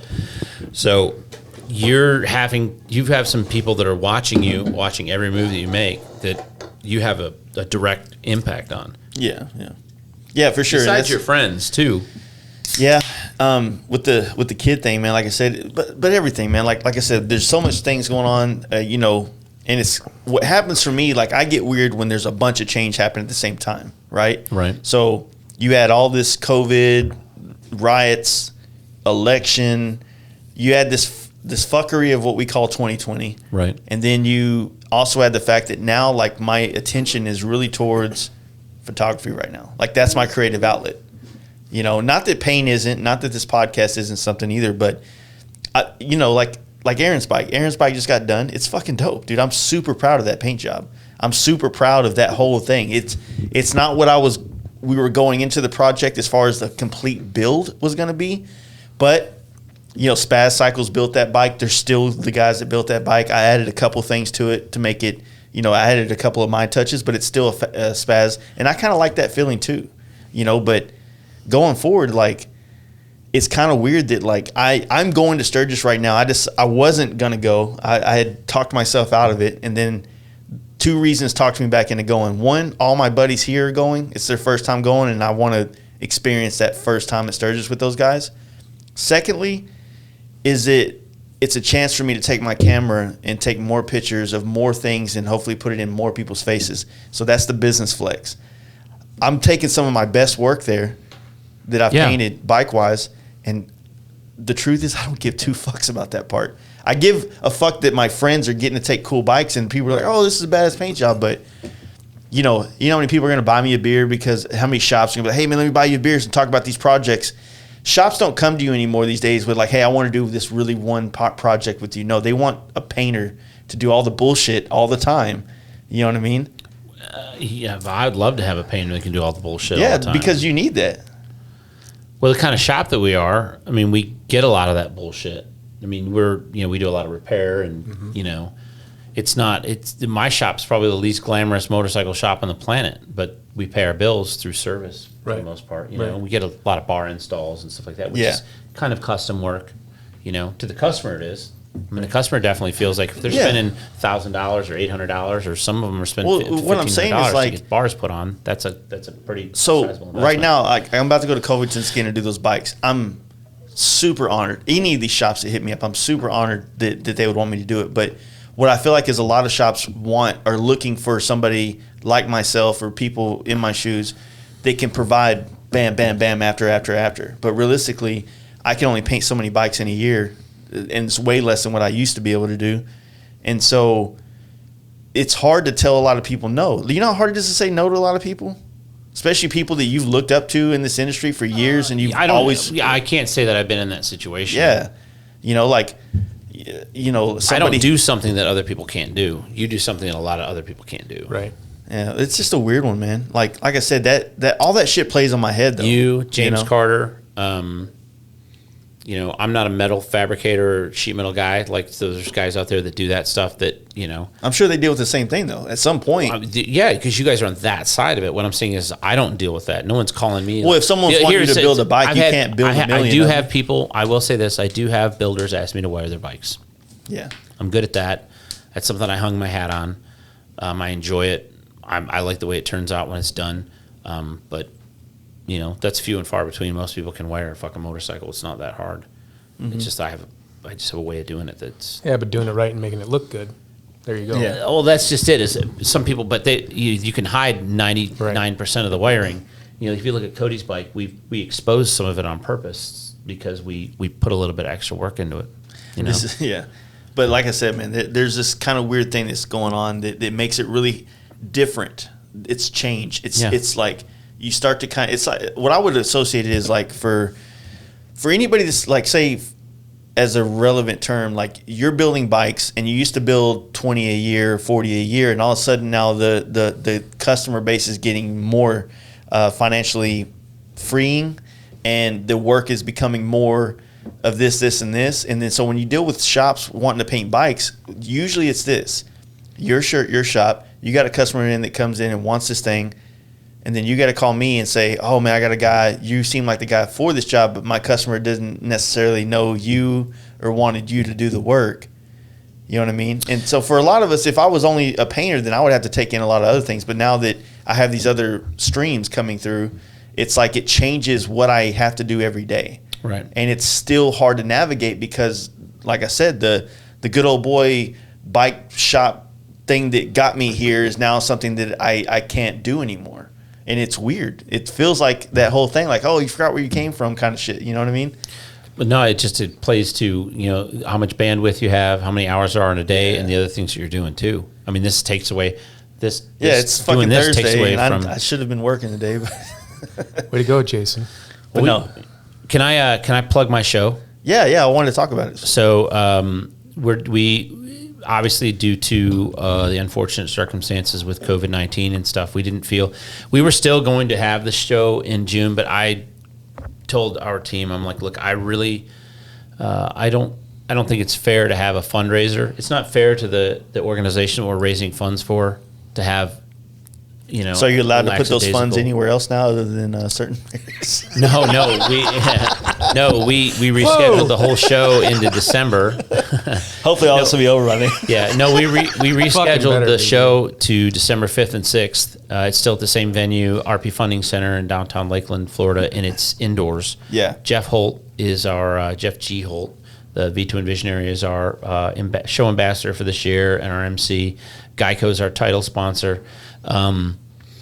When I was here in January, there was no talk of having to do any of that. And so as a result of the unfortunate set of circumstances, we felt like moving it to that time of the year was going to be good, not only for the fact that that's when the snowbirds arrive in Florida. I think we're going to have a much bigger, it's a lot bigger venue than we had last year. And so we are looking for, if you have a corporation, you want to get involved. If you're looking for somewhere to display, we have an indoor display area that's large enough to put a semi in. And to be honest with you, it's not cost Probably prohibitive. the last indoor show that is. It will be, yeah. Yeah. And Other than like IMS, but that's really not a bike show. but for I'm customers. trying. I'm really desperately trying. I've got a good group of people that trust what I'm telling them about the motorcycle industry, and it's for a good cause. But aside from it being for a good cause, it's actually it's a really awesome venue in a good part of the country where there's lots of recreational things to do with families and stuff. And it's going to be at a good time of the year where it's still nice and warm. Yeah. In December. But if you can check us out on Instagram at CF Wheels of Steel, or go to the internet at cfwheelsofsteel.com. Ticket prices are pretty inexpensive to get in. We cut the ticket prices in half, created a 2-day event. We've got some fantastic local regional sponsors, but NAMS Lighting's on board with us, NAMS Custom Cycle Products, Badlands, and Electric Lighting. They're part of that deal. Geico's our title sponsor. Publix, Boar's Head Meats, Central Florida Sports and Marketing. I mean, it's actually regionally we've done our homework. If you know anything about Polk County, Florida, it's I'm right really next glad to you where moved it to. I mean, I know Orlando. that you had to move it, but it's just. To be honest with you, Jason, I want to keep it in December. I would, We 100%. really need, but in order to do that, I'm going to need the help of some friends, helping us market it and get out there. I'd really like to have you come. I know you were going to be there in Yep. June. Hopefully, you guys can make it for December. But by then, everything should be wide open. I mean, Florida's almost back to 100% Yeah, as it's- far as You got to get back recreational to some stuff. sort of normal, I would think. We absolutely have to. And so, Jason's going to freak out, dude. what's that? Or Jason's going to freak the fuck out. Yeah, Yeah, right. I'm just But fucking- I mean, it's going to be. It was a good show last year, and I think it's only got We room go to to grow. Florida to do bath salts. Florida's a very big place, and there are people who do bath salts. But Yeah. we're our show is bath salt free. It's a bath salt free zone. Man, no. Well, I'm glad you moved it there because, like I said, I understand that our country is very divided in weather permitting things. You know what I mean? So Right. a lot of events get shoved into a very small window of opportunity, and there's like all the people, like you said, the snowbirds up north, they get basically angry because they can't go ride bikes and do this bike stuff, and they see these other states down there doing things normally all year long. California, Texas is kind of falls Yeah. under that deal, and obviously Florida. So it's like if there's more kind of events that are the indoor things or are a different type of event that takes place, it'd be nice to have more in that time frame. I wanted you know? something that wasn't weather dependent, regardless of what time of year we had it, so we can kind of control the environment. And I wanted it to be indoor because I think indoor lends itself to a different kind of class of participant. We want to. So one of the awards that we did, and I don't remember if I talked to you about this or not, but we created an award named after my dad. So it's the Rick Hallman Legacy Award. And what we did when we crafted this award was we picked somebody to pick one bike in the building, any bike in the building that's within reason. The only ones that wouldn't qualify are things that are specifically there for advertising. But any bike, any competitor bike in the show. And they pick that bike. So last year we started with Brian Butera. He built the trophy. He came in and selected the bike. Well, the guy who won was Kyle Ray Rice, and who built a crazy FXR with a shovel head. It's real futuristic looking. And so the way that I crafted this so that it could be done in perpetuity was named it after my dad, because my dad was a custom bike builder in the 70s and built Radical Customs. It's an artist-owned trophy. So motorcycles as art was kind of the mantra that I wanted to go after, because I wanted show bikes, but I didn't want a rat's hole type thing. So the artists own and control that trophy. So when you're selected, one of the things that you have to agree to is that, yes, your bike is being selected as the Legacy Award winner, the Rick Hallman Legacy Award winner, but you have to agree to build the trophy for the next year and select the bike for next year. So Kyle Ray Rice will be in the building with his new Dyna and the shovel head, and he's building the trophy, and he's going to by himself with there's no points, there's no metric to measure. It's just whatever bike he views as the artist's choice, and then that person will take it. And what I wanted to try to do was create an award like the Autorama has in Detroit, like the Riddler Award, where the artists kind of own that, right? Yeah. So that I wanted it to be coveted. I wanted that to be the I don't know what the it's more than an award. The correct word is... You need a custom paint award for like a really good paint job, and I'll judge that one for you. Well, and we can do that. Absolutely. Yeah. There's lots of opportunity for that. Well, what kind of categories do you have for the actual show, though? So what we did last year, because it was our first year, the inaugural year, you don't know what you're going to get. So we had, we just based it off of years. So you had chopper early and late. You had restored early and late. And you had sport bike. You had big wheel bagger. And this year we're hoping to have an audio sound off sponsored. We're trying to get Rockford Fosgate to do it because that's popular. No, I know, but it's popular. You don't fucking put gas on fire. Well, I understand that, but my point is we're trying to get, we need to have... Just do it outside. Last year, it was Corey started it last year playing his radio, and someone over here played this is their Corey's radio. fucking fault. Yeah, Corey Souza. God damn it. Yeah. Hey, I don't know if everybody knows, but Corey Souza, he's a real good friend of mine, and he's up in back home right now. His dad's not doing well, so send some thoughts and prayers that way. Vibes, because, some good vibes up to Corey Souza. He's a good dude. He's always been real solid with me, and he's just supported this event last year wholeheartedly. But so anyway, I wanted that to be kind of a cornerstone part of what we do. That kind of kept that show going, was to try to build. I want that award to be coveted. I want people to try to win that award. I want people to build bikes for that award. And I think if we do this right over the next couple of years, we'll create a community around the show, that whether the show gets big because the economy's doing well, or it gets small because the economy's not, that people will still try to win that award. So we might have to shrink or grow the show based off of the way things are in the industry. But I wanted that to mean something. My dad would have got a fucking charge out of that. So.